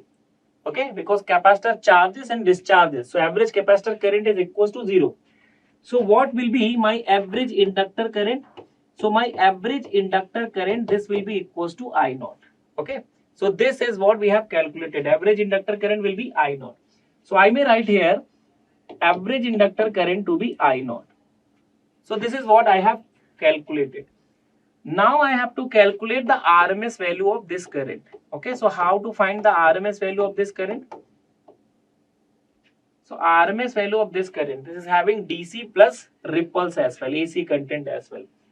So it will be IL average square plus delta IL by 2 divided by root 3 square. This is how you have to find the RMS value of a triangular waveform. Okay, we are not finding IL RMS. In fact, this formula that we are using is the formula that we are using. We have to use for finding the RMS value of this triangular waveform shown to us.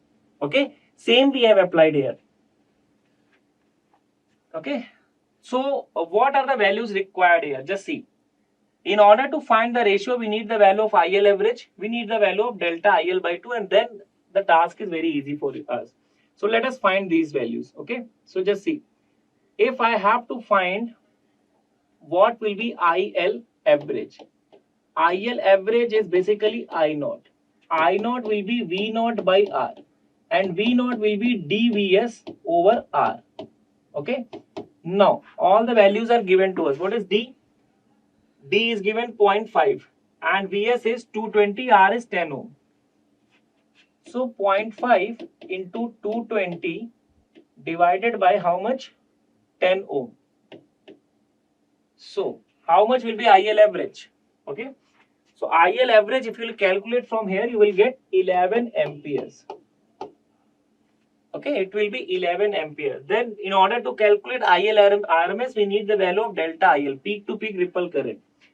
So peak to peak ripple current, what is the formula in case of step down or buck converter? D1 minus dVs over FL. And what is the formula for boost converter and buck boost converter? It is dVs over FL. Okay. So we have step down converter. So it will be D1 minus dVs over FL.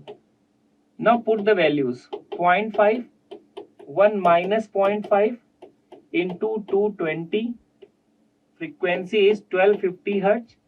And what is the value of inductor? 15 millihenry. Okay. Now, when you will solve this, very good, Divya. This is the right answer. Delta IL will be what? 2.93 ampere. You will get 2.93 ampere as the value of delta IL. Okay. Now come back here and calculate this. IL average you have calculated 11. So square of 11 plus delta IL by 2 means 2.93 divided by 2 divided by root 3 is square. Okay. Now when you will calculate it, how much you will get? You will get 11.13 ampere. Okay. So now all the values are with us. If we want to find, we can find the ratio. So IL RMS divided by IL average, which can also be called as the form factor. So IL RMS you have obtained 11.13, and how much is IL average? IL average is 11. So you will get 1.01 as the ratio which Divya is getting. Very good, Divya. Excellent. If you are able to solve questions like this, you can solve any question in the upcoming GATE exam. Very good. Okay, what about others? Are you also getting the same answer? Okay, so RMS over average is also called as the form factor, isn't it? For an ideal DC, the form factor has to be equals to 1. If you are getting other than 1, that means some ripples are also there. Some AC content is also present. Okay. Very good, Nilmesh. Very good. So just see, this is how you can solve this question, and be ready for these kind of questions. They may be the part of upcoming GATE exam. Okay. So did you find this question to be a very good one?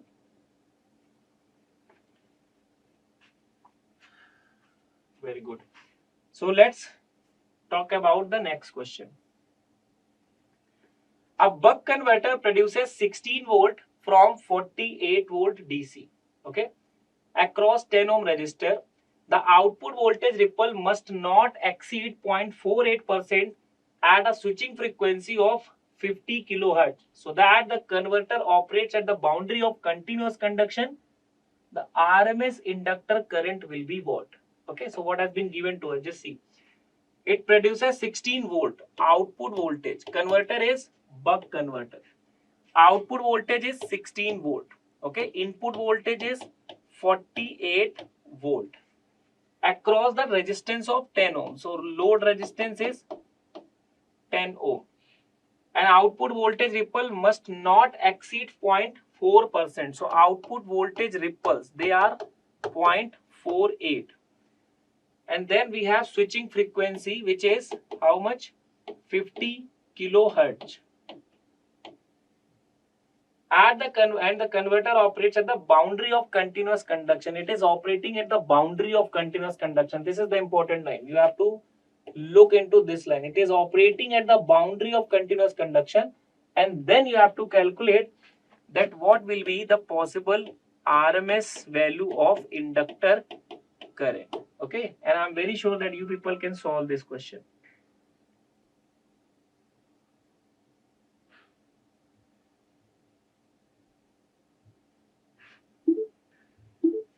This is the given data, okay, and this is what we have to calculate, and I'm very sure that you can solve this question very easily.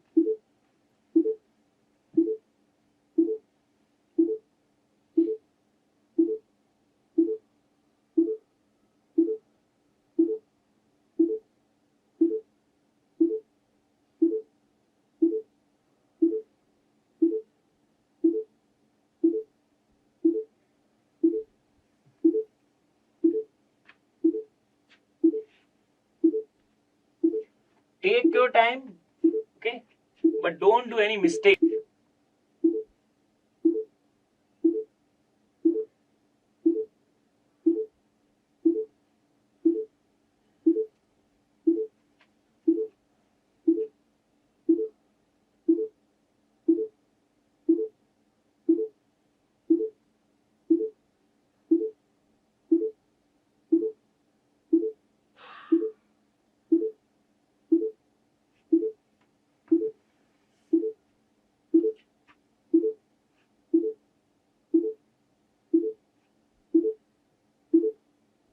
If you will put effort in memorizing the formulas, you will definitely mess up, because there are 3 converters and most of them are having similar formula.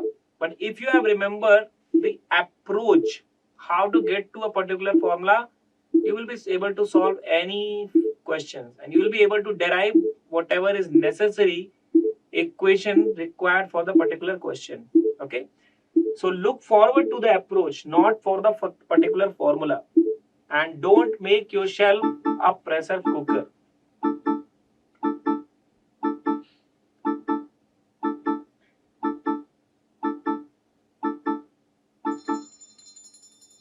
Okay, so let's see how to approach for this question. We have also calculated the RMS value in the last question as well, isn't it? But there we have continuous conduction. Here what has been given to us, that the converter is operating at the boundary of continuous conduction. So if it is operating at the boundary of continuous conduction, that means I minimum is also given 0 to us. Okay, because it is operating at the boundary of continuous conduction. So I minimum is also 0. So now if I draw inductor current will be having this shape. Okay, I minimum will be 0 and it is having only I maximum. Now this will be the average value. Okay, this will be the average value, and this you know is the ripple current delta IL. And how much is this current? Delta IL by 2. Okay, this is the inductor current waveform for the present scenario when the converter is operating at the boundary of continuous conduction. Okay, so this is what we will get. Now can you tell me what differences will be there if you want to calculate IL average? How you will IL RMS formula still remains the same. Okay, so IL RMS, if you want to calculate, this will be equals to again the same thing, IL average, okay, plus delta IL by 2 divided by root 3 square. Okay, this is what you have to apply here. So you need to have two values. What? Delta IL and IL average again. Okay, so delta IL we need, and we need the value of IL average. Okay, so how to calculate all these things? Just see. If we want to calculate delta IL, okay, the formula is D 1 minus D Vs over FL. Okay. Now here we have everything. Just see, but we are not given with the value of L. Okay, so we have to calculate the value of L. How we can calculate the value of L? Critical inductance. Converter is operating at the boundary of continuous and discontinuous conduction, means the inductor is having a critical value, isn't it? So what is the value of critical inductance in case of the buck converter? 1 minus D R upon 2F. Okay, how to calculate this? If you suppose forget this, how to calculate this? Just apply this condition. IL average equals delta IL by 2. Once you will apply this condition, you will get the value of inductance. Okay, critical inductance. So critical inductance in case of buck converter or step down converter, it has a value of 1 minus D R over 2F. So put the values here and first calculate the critical inductance. So D value is, we don't have the value of D, so we can calculate D here. So for buck converter, okay, for buck converter, you know that output voltage is D times Vs. So what will be D? It will be V naught over Vs. What is V naught? 16. Vs 48. How much you will get? 1 by 3. Okay, so D value will be 1 by 3. So put the values here. 1 minus 1 by 3 into R.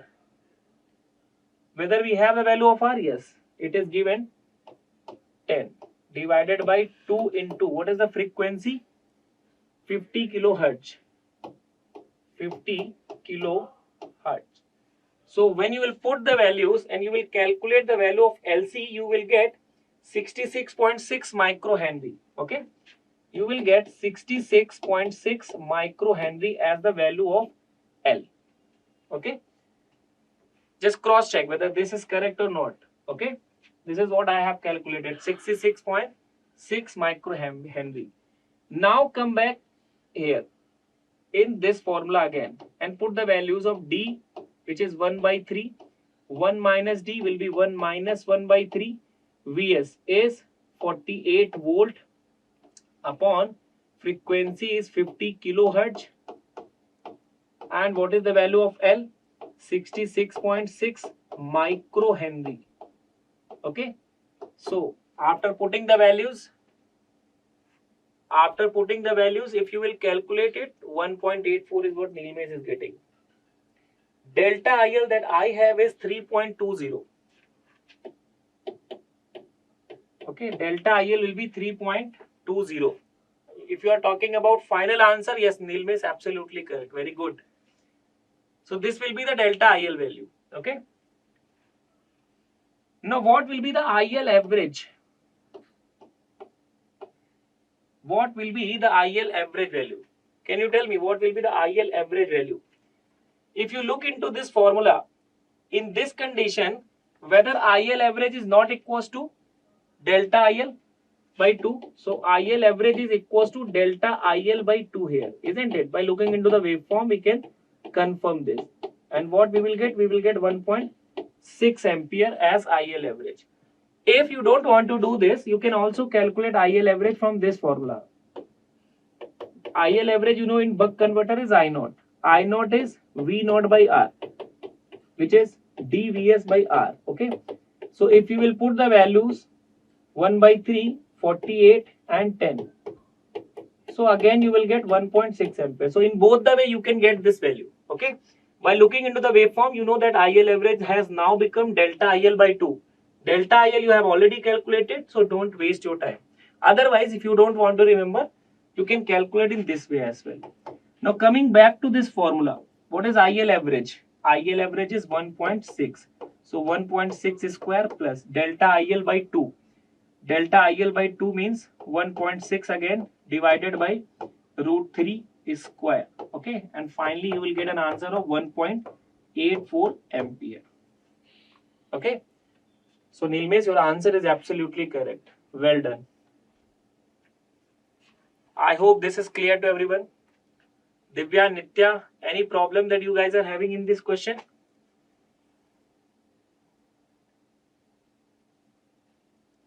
So is this clear to everyone? Very good. Okay. So these two questions that we have discussed are very good question in which we have to deal with the RMS value of inductor current. First for continuous conduction, then for discontinuous conduction. Okay. So they may be asked in the exam, or you may be asked to calculate the form factor. Then you need the RMS and average value. This is how you have to deal with that. Okay. So moving towards the next question. This is the next question that we have. The switch shown in figure is ideal. The value of duty ratio so that the converter operates at the boundary of continuous conduction. Okay.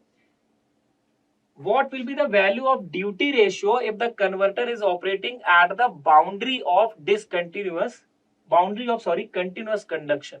Okay.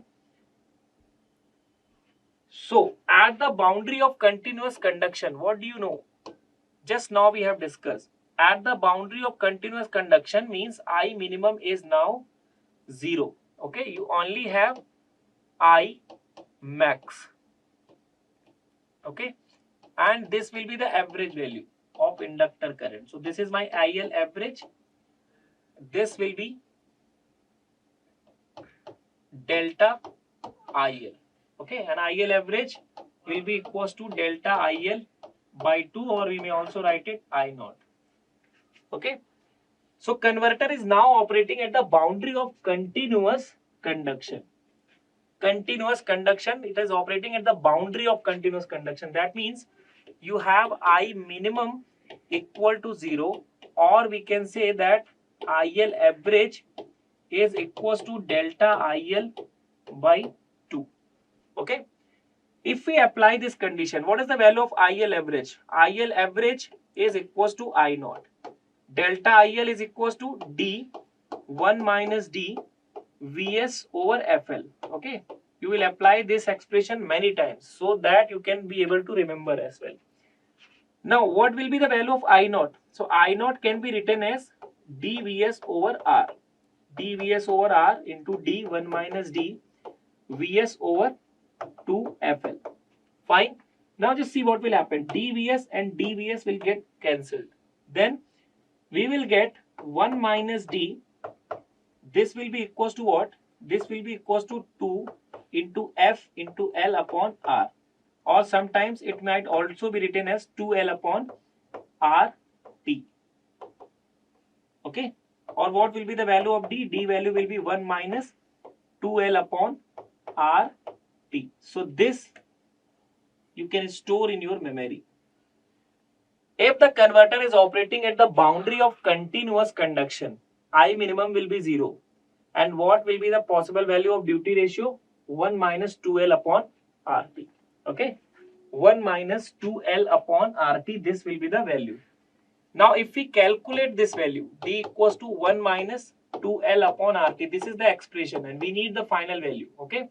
We may also write it 1 minus 2L upon R, 1 by T might be written as F because frequency is given here. So 1 minus 2 into, what is the value of L? L value is 5 millihenry and the frequency given is 100 kilohertz. 5 millihenry, 100 kilohertz, and the value of resistance is 2.5 kilo ohm. Okay, so now when you will solve it, you will get an answer 0.6, which Nilmesh is already getting. Very good, Nilmesh. Okay, so this is how you can solve this question. This is a very important thing that you should know. If the converter is operating at the boundary of continuous conduction, I minimum will be 0. At that time, what is the value of D? So D value is 1 minus 2L upon RT. Divya, is this fine with you? Nitya, Divya, is this fine with you? If the converter is operating at the boundary of continuous conduction, the D value for buck converter, not for all the converter, D value for the buck converter will be 1 minus 2L over RT. In this way, you can calculate in boost and buck boost converter as well, and you will get different expressions. Okay, so I hope this is clear to you. Any problem, any confusion that anybody is having? You want to ask anything? Sir, we have to substitute LC, right? Where you have to substitute LC? Divya, where you will be substituting LC? In fact, if suppose the duty ratio would have been given to you and you want to calculate LC, you can calculate LC from this formula as well. Okay, is that clear?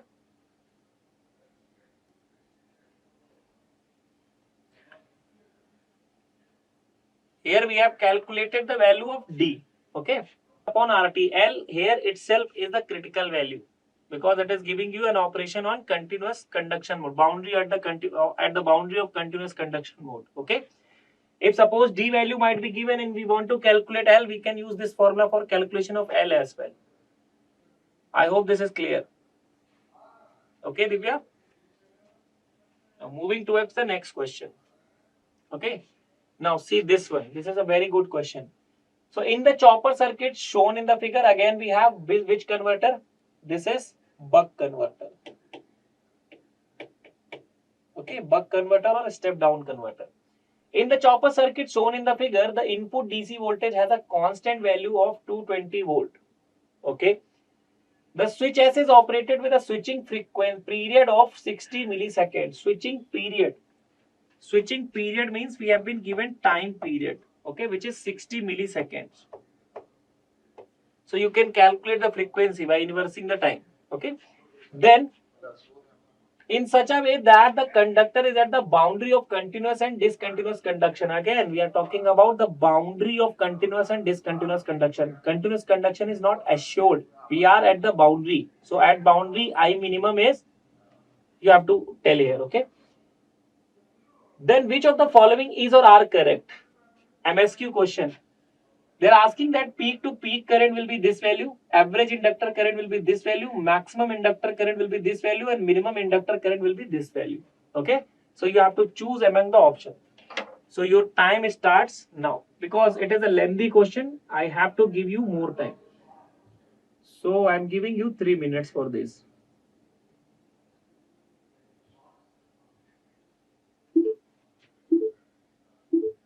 Okay. Tell me which one will be the right option.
In this question, you have to comment upon 4 quantities. So Nilmesh is saying C and D are the correct option. Okay.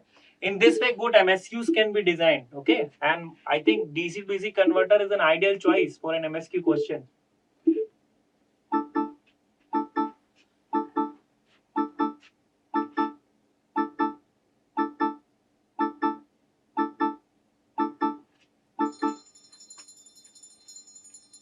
So the time is over. And what answers? Nilmesh is saying C and D. Very good. So just see. Converter is operating at the boundary of continuous and discontinuous mode. And what has been given to us? Only the value of time period. Okay. We don't know the value of D even. So can you tell me, at the boundary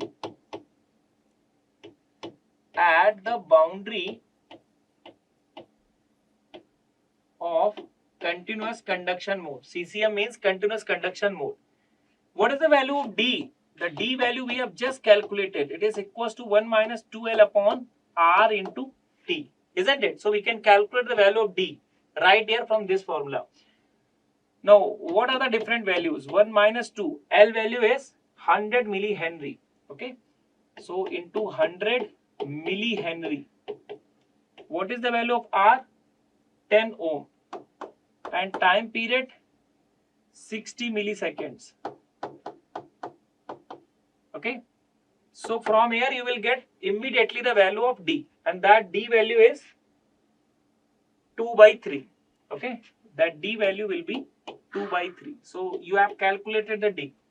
So just see how important this formula is. If you have a remembrance of this formula, it will be very useful for you in order to calculate the value of D. Otherwise, you will be applying conditions and then you will be calculating. So we calculated the value of D. Now what we have to calculate? Peak to peak current. Peak to peak current means we have to calculate I max, and I max, as you know, is IL average plus delta IL by 2. Okay. And since the converter is operating at the boundary of continuous and discontinuous conduction mode, what will be the shape of inductor current? The shape of inductor current will be like this, isn't it? I minimum is 0. Okay. This will be IL average, and this amount will be what? This amount will be delta IL. And how much will be this amount? This amount will be delta IL by 2. Okay. And one thing we are sure is that I minimum is equals to 0 and IL average is delta IL by 2. So just see. Option D, minimum inductor current is 0, is a correct option. Okay. So we got one answer as well. So now can you tell me IL average, which is delta IL by 2 plus delta IL by 2, will become ultimately what? Delta IL. And delta IL in case of a step down converter is D 1 minus D Vs over F into L. Isn't it? So I max will be having this formula. Peak to peak, what we have to calculate here? Peak to peak current, average current and maximum current. All these currents is what we require. So just see what we have obtained here is this value. I max, which is maximum current, is equals to peak current as well. Okay, peak to peak current means delta IL. Yes, very good, Nilmesh. Which is D 1 minus D Vs over FL. This is what we have concluded. Now put the values. D is 2 by 3. So 1 minus D will be 1 by 3 into how much is Vs? Vs is 220 volt. 220 volt divided by F. F value will be 1 by time period. So time period is given 60 milliseconds. Okay. 60 into 10 to the power minus 3. That will be the value of F. And L value, how much is the L value? L value is 100 millihenry. Okay. So once you will calculate this, how much will be the answer? I max or delta IL? You will get 29.34. Okay. 29.34 amperes. Is that correct? So peak to peak current. Peak to peak current means delta IL. Is it 14.67? No, this is wrong. Okay. So this option is a wrong option. Average inductor current. Average inductor current, just see. And maximum inductor current 29.33. Is this correct? Yes, this is correct. Okay. Maximum inductor current is 29.33. Peak to peak current, which is delta IL, is 29.34 as well. It is not 14.34. Okay. Average inductor current. So how much will be the average inductor current? Just see. Average inductor current will be delta IL by 2. And delta IL is 29.34 divided by 2. Okay. So how much you will get? Delta IL, then how much you will get? IL average around 14.67. Okay. So whether IL average is 14.67, average inductor current is not 29.33. It is around 14.67. Okay. So see, this is how you can calculate all the values. Is that clear? Just see.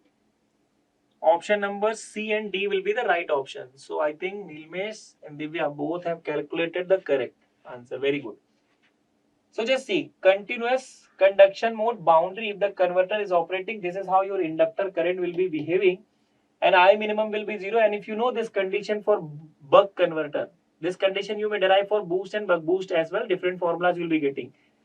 Through this you can calculate the value of D, and you know that Imax will become Imax. If you will calculate by using this formula, it will become delta IL, which is peak to peak current, and then IL average will be delta IL by 2. In this way you can calculate all the values. Okay. So this is a very good question, an ideal choice for an MSQ type of question, guys. Okay. I hope this is clear to everyone. Now moving towards the next question. Just see this question. The IGBT as shown in the figure is operating at a switching frequency of 30 kilohertz. Just write the data. Switching frequency is 30 kilohertz with a duty ratio of 60%. Duty ratio is 60%, means 0.6. The peak to peak ripple in the source current. Peak to peak ripple in the source current. Peak to peak ripple in the source current means delta IL is what you have to find. And average current through the IGBT. IGBT means switch. So you have to find the average switch current. These are the two quantities you have to calculate. Again, it is an MSQ type of question. Okay. And the converter is a boost converter. Yes or no? It is a boost converter. Whenever you have inductor at the output, converter will be buck converter or step down converter. Whenever you have inductor at the input, converter will be boost converter. And if you have inductor in between both the input and output side, it will be a buck boost converter. This is how you can identify the type of converter. Questions may come on the identification of converter as well. Okay. So your time starts now. This is a very easy question. I hope that you can solve this question.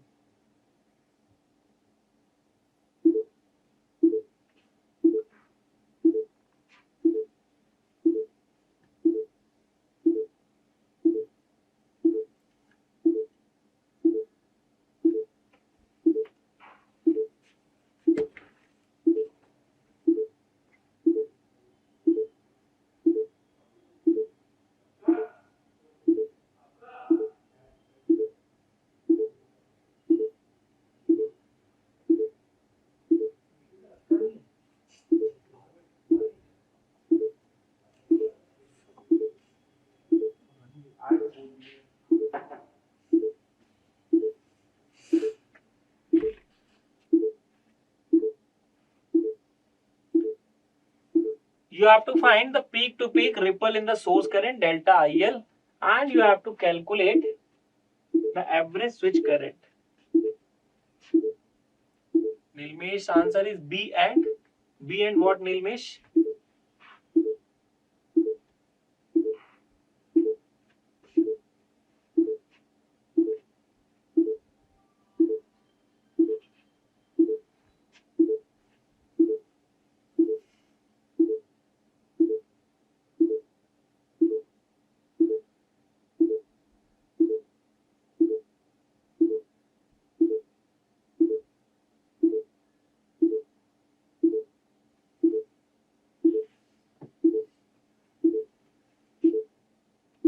Last 20 seconds.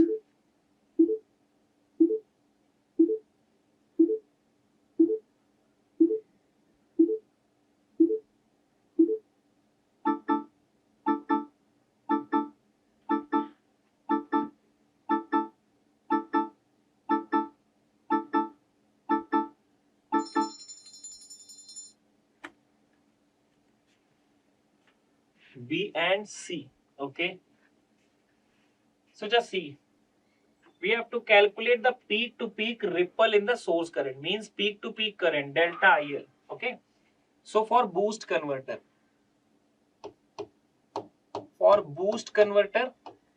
or even for buck boost converter, you will be having the same formula for peak to peak current, and the formula is dVs over F into L. This formula is equally applicable for buck boost converter as well. dVs upon FL. Okay. Now through this you can calculate the required values. So whether we have everything, the D value is 0.6. Fine. Vs, how much is Vs? Vs is 200. And do we have frequency? Yes, it is given 30 kilohertz. Do we have the value of L? Yes, it is 10 millihenry. Okay, so from here you will get what? 0.4. So this will be the peak to peak ripple in the source current. Now you have to calculate the switch current. Okay. Now if suppose you don't know the formula of switch current, how you can get the switch current? Just see. Let me draw the inductor current. So this is my inductor current. Across each converter, inductor current has a linear variation like this. Okay. This is the on time and this will be the total time. So this is my inductor current. Now if suppose I want to have the switch current, or if suppose I want to have the diode current as well. Okay. If I want to have the switch current or the diode current, this is my diode current. So just see. Can you tell me in this figure when your switch will be carrying current? Switch will be carrying current when it is on. And when it is on, what current it will be carrying? It will be carrying the same inductor current, isn't it? And when it is off, it will not carry any current. So when your switch is on, it is carrying the same inductor current. So you will make the same inductor current during the on time as your inductor current is, and during the off time it will not carry any current. Okay. So just see, this will be the switch current and this will be the average value of switch current. So just see, average value of switch current. Switch current is present only for the on time. So for the on time, we will write here D. Okay, D indicates the on time only. And this switch current you are deriving from inductor current. So D times the average inductor current. Okay. Similarly, if we see in towards the diode, so when switch is on, diode will be off. When diode is on, it is carrying the same inductor current during the off time, isn't it? So just see, when the switch is on, diode will normally be off. Now diode is carrying the same inductor current during the off period as your inductor current is. So whatever is the shape of inductor current, we will just copy this, and this will be my average diode current. So what will be the magnitude? Average diode current, since it is present during the off time, so off time might be denoted as 1 minus D, and it is derived from the average inductor current. So we will write it like this. Okay. So this is how you can get this different currents across different devices, switch current or the diode current. Okay. So we have to find here what? We have to find here the value of switch current. Okay. So focus on switch current. So average switch current. Average switch current is D times the average inductor current. Okay. Now what will be the average inductor current here in case of boost converter? Just see here. Whether the source current and this inductor current, they are not the same, isn't it? So whatever is my inductor current is the same my switch source current will be, isn't it? So can I write here that the average inductor current is equals to average source current as well? Okay, and what will be average source current? It will be D times I naught. How to find this? How to write for the source current? So let me tell you a trick. Just see. It will be I naught upon 1 by D. Okay. Let me tell you a trick. This is a boost converter. Okay. In a boost converter, what is the output voltage? It will be equals to Vs upon 1 minus D. Now, if you are writing for source current, you will have same 1 upon 1 minus D ratio, and it will be I naught here. So you have to write I naught here, you have to write Is here. So whatever formula you have for linking the input and output voltage, same formula you will be having for linking the source current and output current, but in the reverse manner. This is how you can memorize the expression of source current in all the converters. Okay, for example, in case of buck converter, this will be Is equals to D times I naught. In case of buck boost converter, it will be D upon 1 minus D times I naught. This is how you can remember it. Okay. So just see here. D times IL average. And IL average, what we have calculated is I naught upon 1 minus D. So it will be D upon 1 minus D times I naught. Now what is D? D is 0.6 upon 1 minus 0.6. And how much is the I naught? Do we have the value of I naught? No, we don't have the value of I naught. So just see how to calculate I naught. Okay. How to find I naught. So just see, the output voltage here will be what? The output voltage you will get here. Okay, this is a load. For example, this is a DC motor. Okay, so this is the load that we have. So what will be the output voltage? The output voltage will be E plus I naught R, isn't it? From here, what will be your I naught? It will be V naught minus E upon R. And what will be the value of V naught? V naught is, this is the boost converter. So V naught you may get from Vs over 1 minus D minus E over R. Okay, now put the values. What is Vs? 200 upon 1 minus D will be 0.4 minus E is 50 divided by R is how much? 10 ohm. So what will be I naught here? What will be my current I naught here? It will be 45 amperes. Okay, just see. By applying the KVL at the load side, I will get this current. Okay, by applying the KVL at the load side, I will get I naught current. This is how you will determine I naught. Is that clear to you, Divya and Nilmesh? Okay, 45 ampere will be my current. So now again come back here and put the value here, 45. Then how much will be the answer? The answer that you will be getting is 67.5 amperes. So first you have to find the peak to peak ripple in source current, which is 0.4. Switch current, average switch current is 67.5. Okay, so which options are correct? Option number B and option number C. So you're absolutely correct. Divya and Nilmesh, you're absolutely correct. Fantastic. Clear? Any doubt that anybody is having in this question? Tell me. Nitya, Selja, Niharika, Divya, Nilmesh, any doubt that you guys are having here?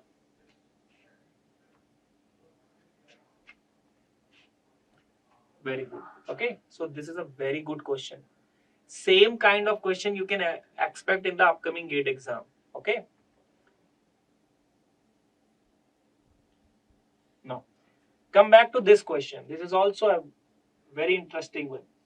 A DC to DC boost converter is shown in figure below if the duty ratio for the converter is 0.7, means the value of D is given.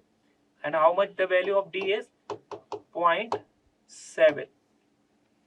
Conduction time for switch is 285 microsecond. Conduction time means switch on time. It is 285 microsecond. Okay. Then the ratio of maximum to minimum inductor current. Yes. This is the most probable question for the upcoming GATE exam. Ratio of maximum to minimum inductor current. Okay. This is what you have to calculate in this question. And your time starts now.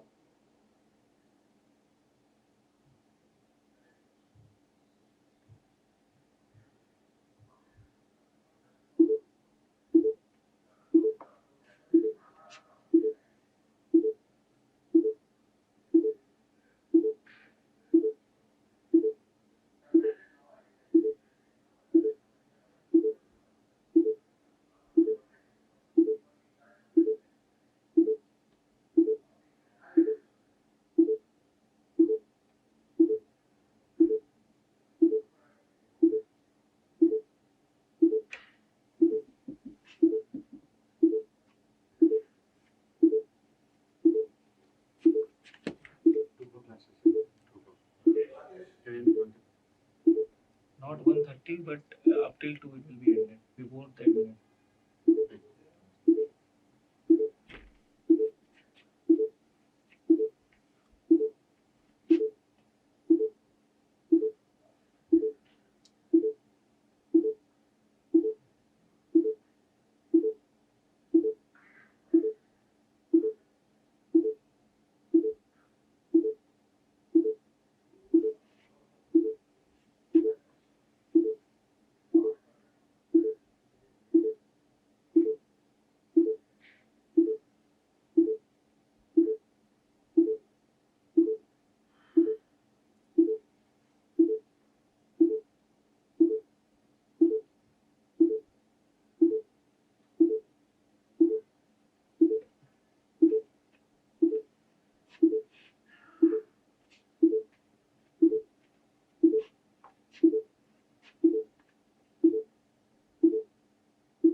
So what we have to calculate here is the ratio of Imax to Imin. Okay.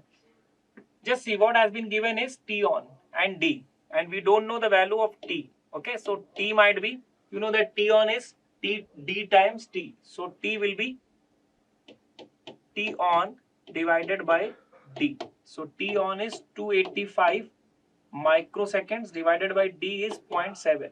Okay. So when you will divide it, what value of T you will be getting? T will be 407.14 microseconds. Okay. So it will be 407.14 microsecond. That will be the value of T. Immediately calculate the value of F. So F will be 1 by T. 1 by 407.14 microsecond. Now when you will put this value, you will get the value of F, and that F value will be 2.45 kilohertz. So you can calculate immediately these two things. Okay.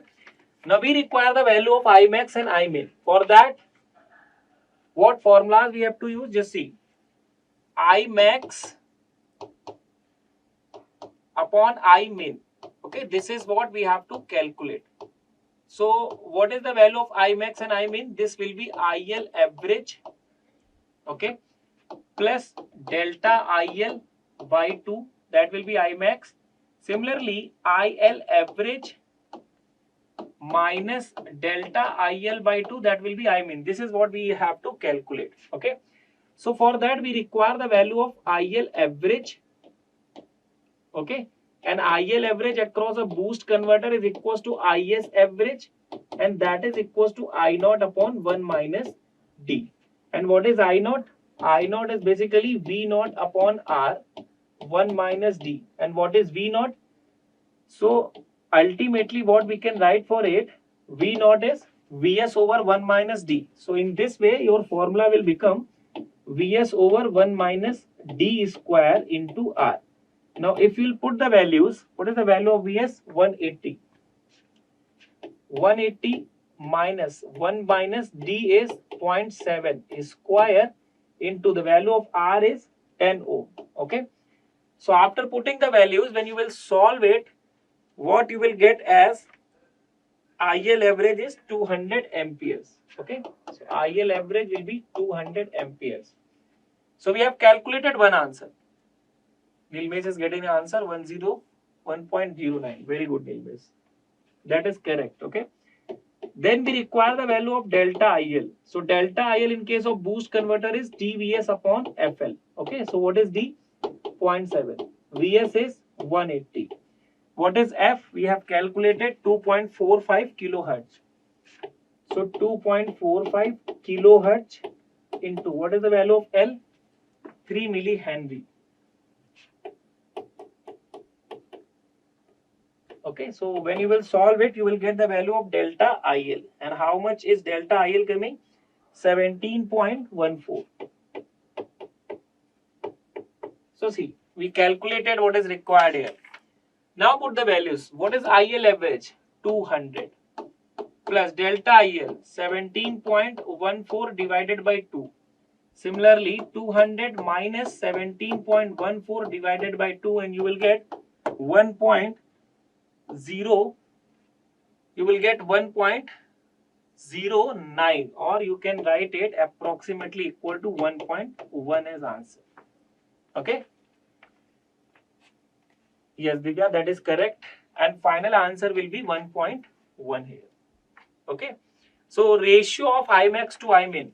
This is very important. This can be asked for any converter. This question we have done here for boost converter. Be ready for buck converter or buck boost converter.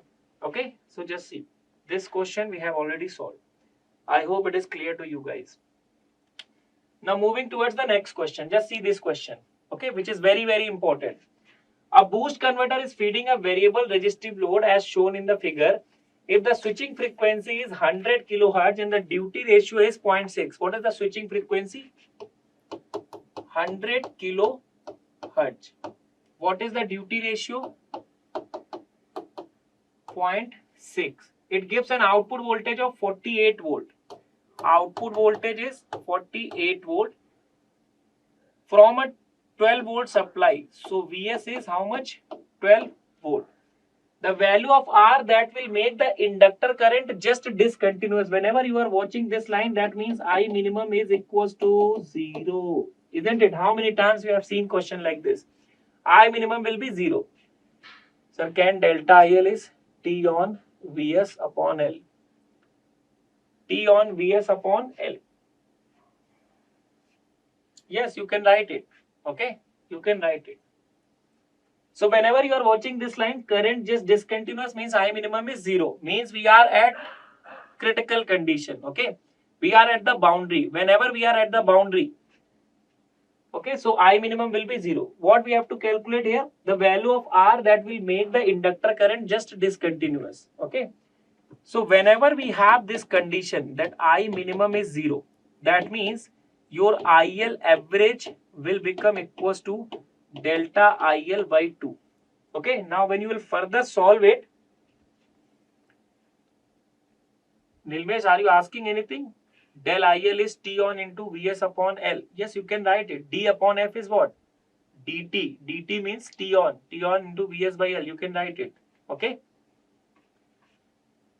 Now, when you will apply this condition, you will get the value of critical inductance. And that critical inductance, what converter we have? We have this as boost converter. So, in case of boost converter, the value of critical inductance is D 1 minus D square R by 2F. Okay. One way possible is that you can memorize the formula of LC for each converter. The other way is that you remember this condition. This is the condition of getting the value of LC. Okay. If you remember this condition of getting LC, you can get the expression for LC. Now, from here, what will be the value of R? Okay, just see, everything is given. LC, we may use the given value, 100 microhenry.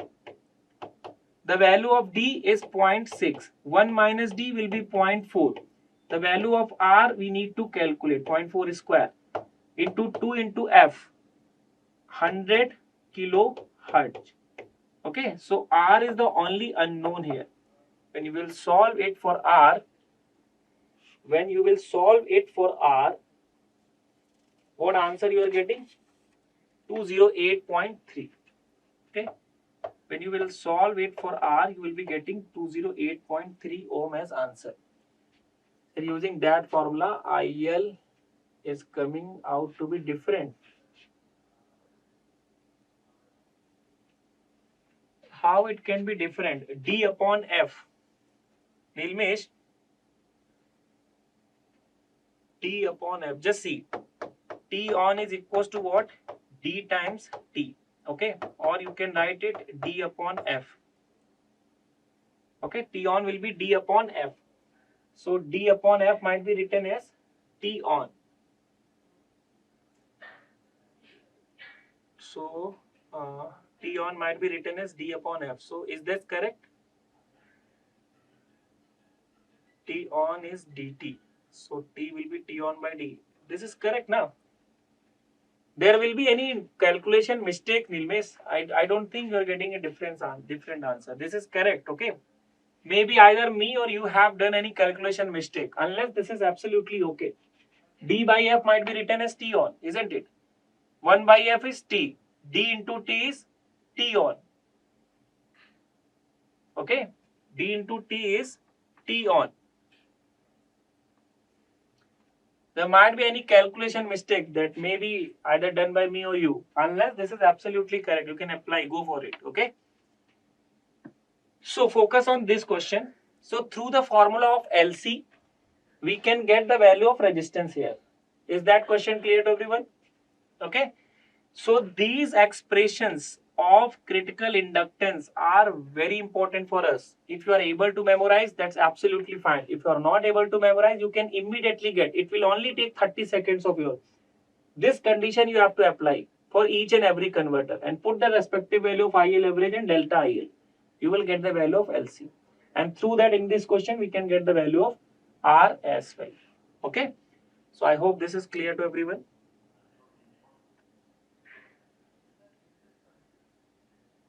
Now moving towards the next question, this question. This is a very, very good question. Okay. Anytime this can be a part of GATE exam. So this is a very, very good question. What has been given is, in the figure shown below, the switch is operated at a frequency of 30 kilohertz. So you have the value of frequency, 30 kilohertz. Okay. With a duty ratio of 0.55.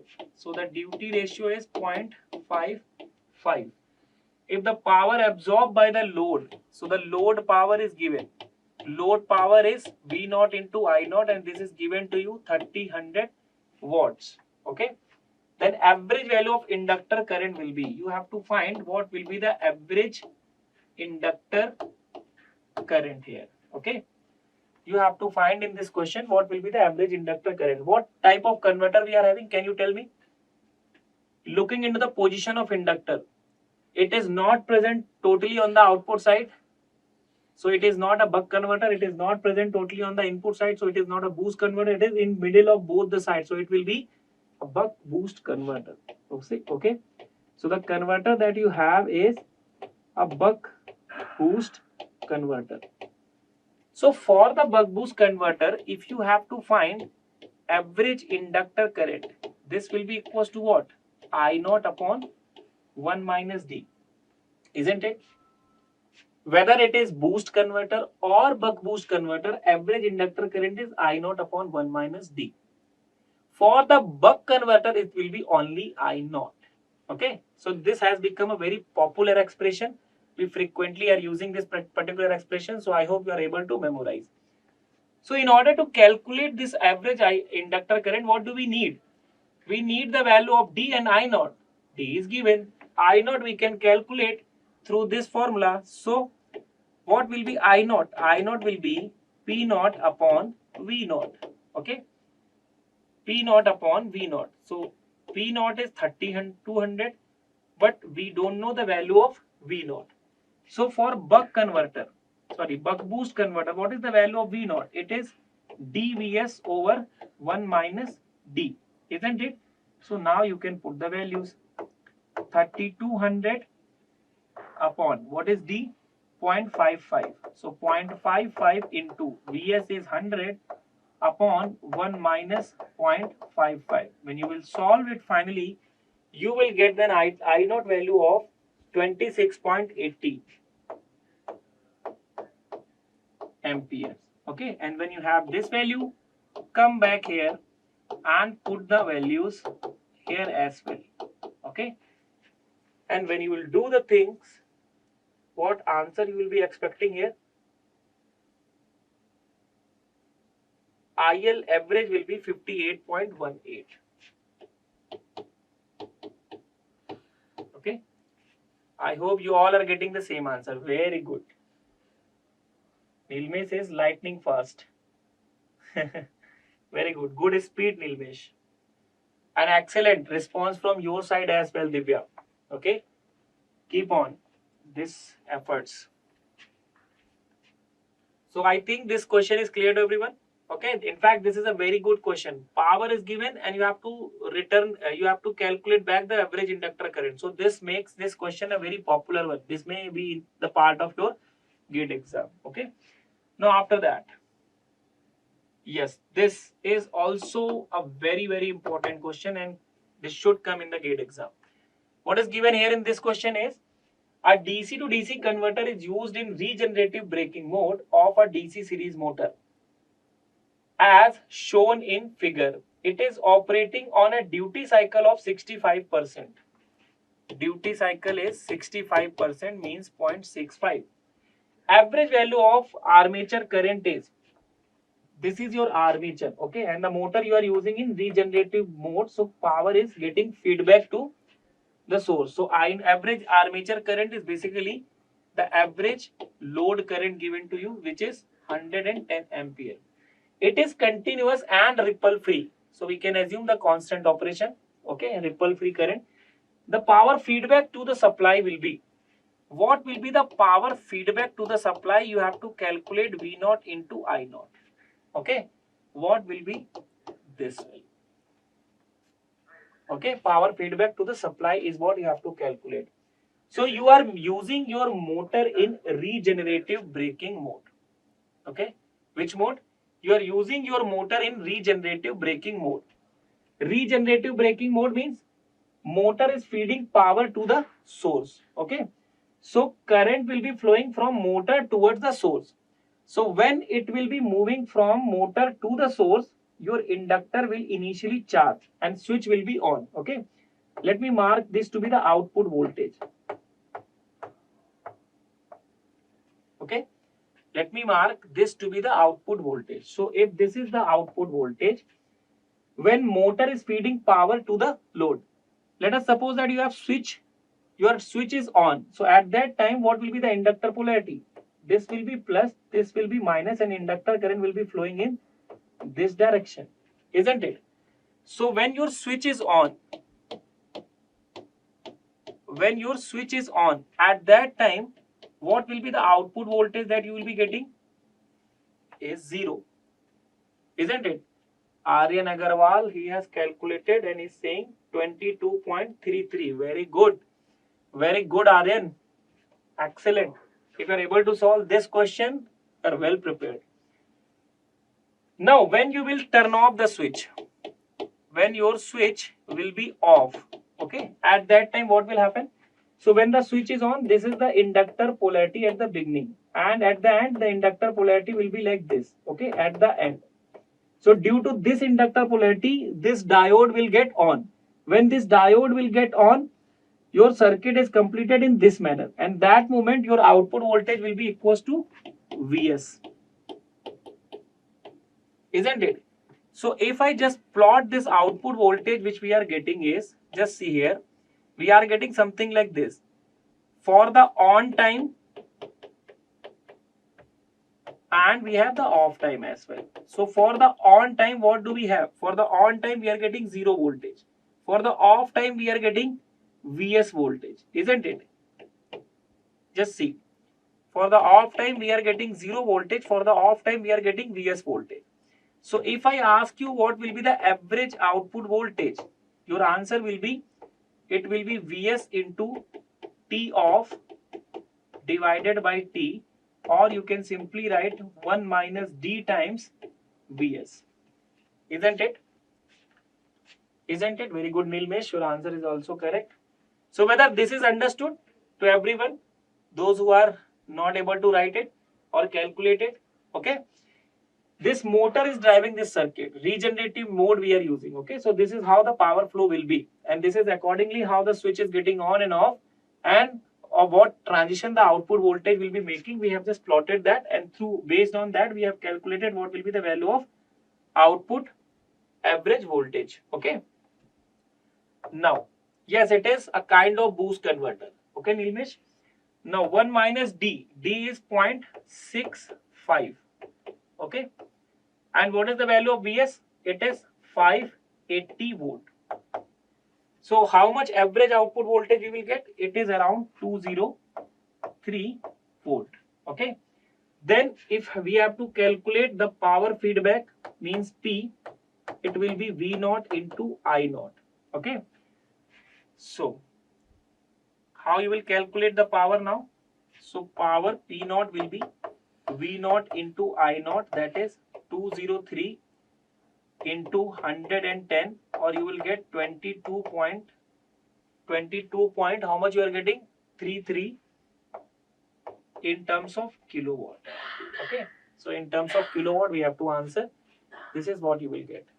Okay. Yes, Nilmesh, you can apply that condition as well. VSIS equals to EBI naught. Yes. Okay. So just see, this is how you can solve questions like this.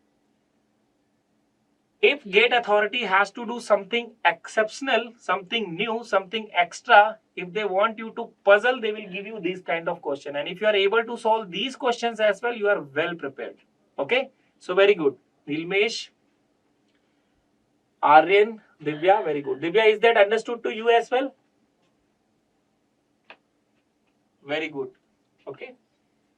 Now, moving towards the next question. Yes, this question. Just see this question. Now, these type of questions have been the part of GATE exam long back in the year 2018. And since then, the GATE authorities, they haven't asked a question like this. So, be ready. This can be the part of the upcoming GATE exam as well. Okay. Yes, electric drive question. So, what has been given in this question is, which of the following statements is or are correct for the circuit shown below? So, this is the circuit given to us. If you see this circuit, this is a kind of what circuit? This is a kind of buck converter we have. Okay. And if you see further, we have connected two such converters in parallel. Okay. So what do we have here? Two buck converters in parallel. Okay. Two buck converters are operating in parallel. We can call it interleaved converter. Divya, you understood the last question? This is called as interleaved converter. Okay. So, which of the following statements are true? The switches are operated 180 degree out of phase. Yes, this is correct. If you see, there are two converters which are identical to each other. Okay. So, what will happen? Normally, why do we do this? Is just because of this. Normally, this option is correct. The switches are operated 180 degree phase shifted. Okay. The phase shift is given by this amount. The phase shift is 360 divided by n, where n is number of converters. Okay, number of converters. So how many number of converters we have here? 2. So phase shift will be 360 by 2. Okay, so that is correct. 360 by 2 equals to 180 degree. And why we are having this phase shift? We will be operating this converter one after another. So if suppose one current is decreasing, suppose I am drawing the variation of inductor current 1 and 2 respectively. Okay.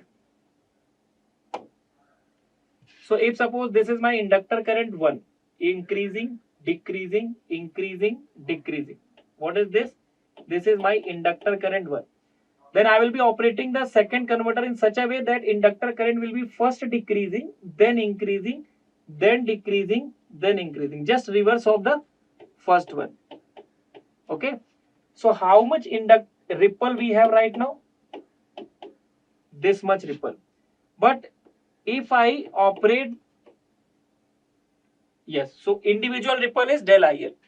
But if I am operating them parallel, the sum of these two currents, okay, will be like this. We'll be having a variation like this. The sum of these two currents will be having a variation like this. Okay.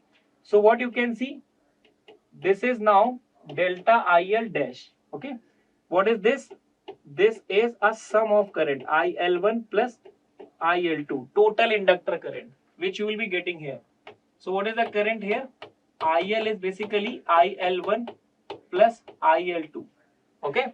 So sum of current will have a ripple of delta IL dash, and it is clearly visible here that the delta IL dash is very less than delta IL. Okay, so filter requirement L and C values will be very low because you have reduced the ripples, so filter required to reduce to minimize the ripple will be very less. Okay, so just see individual converters will carry more ripples, but the combination will carry less ripples. Now answer these questions. First one is the switches are operated 180 degree out of phase. You have the formula of phase shift. If suppose 4 converters are there, phase shift will be 90. So that is absolutely correct. B is the switches are operated in phase with each other. No, then the purpose will not be solved. Okay, they are always operated phase shifted. You can see if one current is increasing, other is decreasing.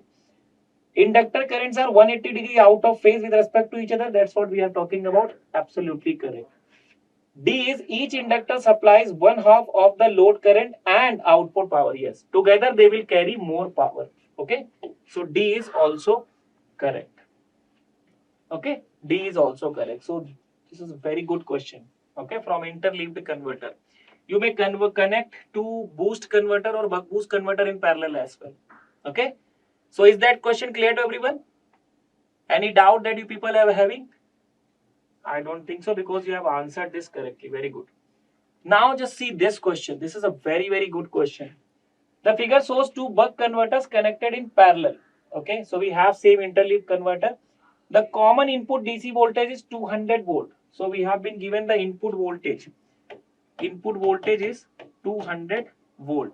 The converters have identical inductor value. The load resistance is 8 ohm. How much is the value of load resistance? This is 8 ohm. Both converters are operating in continuous conduction mode with negligible ripple. Each converter carries a source current of 8 ampere. So just see, each converter is carrying a source current of 8 ampere. IS1 and IS2 are 8 amperes. So can you tell me how much will be IS? It will be 16 ampere, isn't it? Because IS is IS1 plus IS2. So it will be 16 ampere.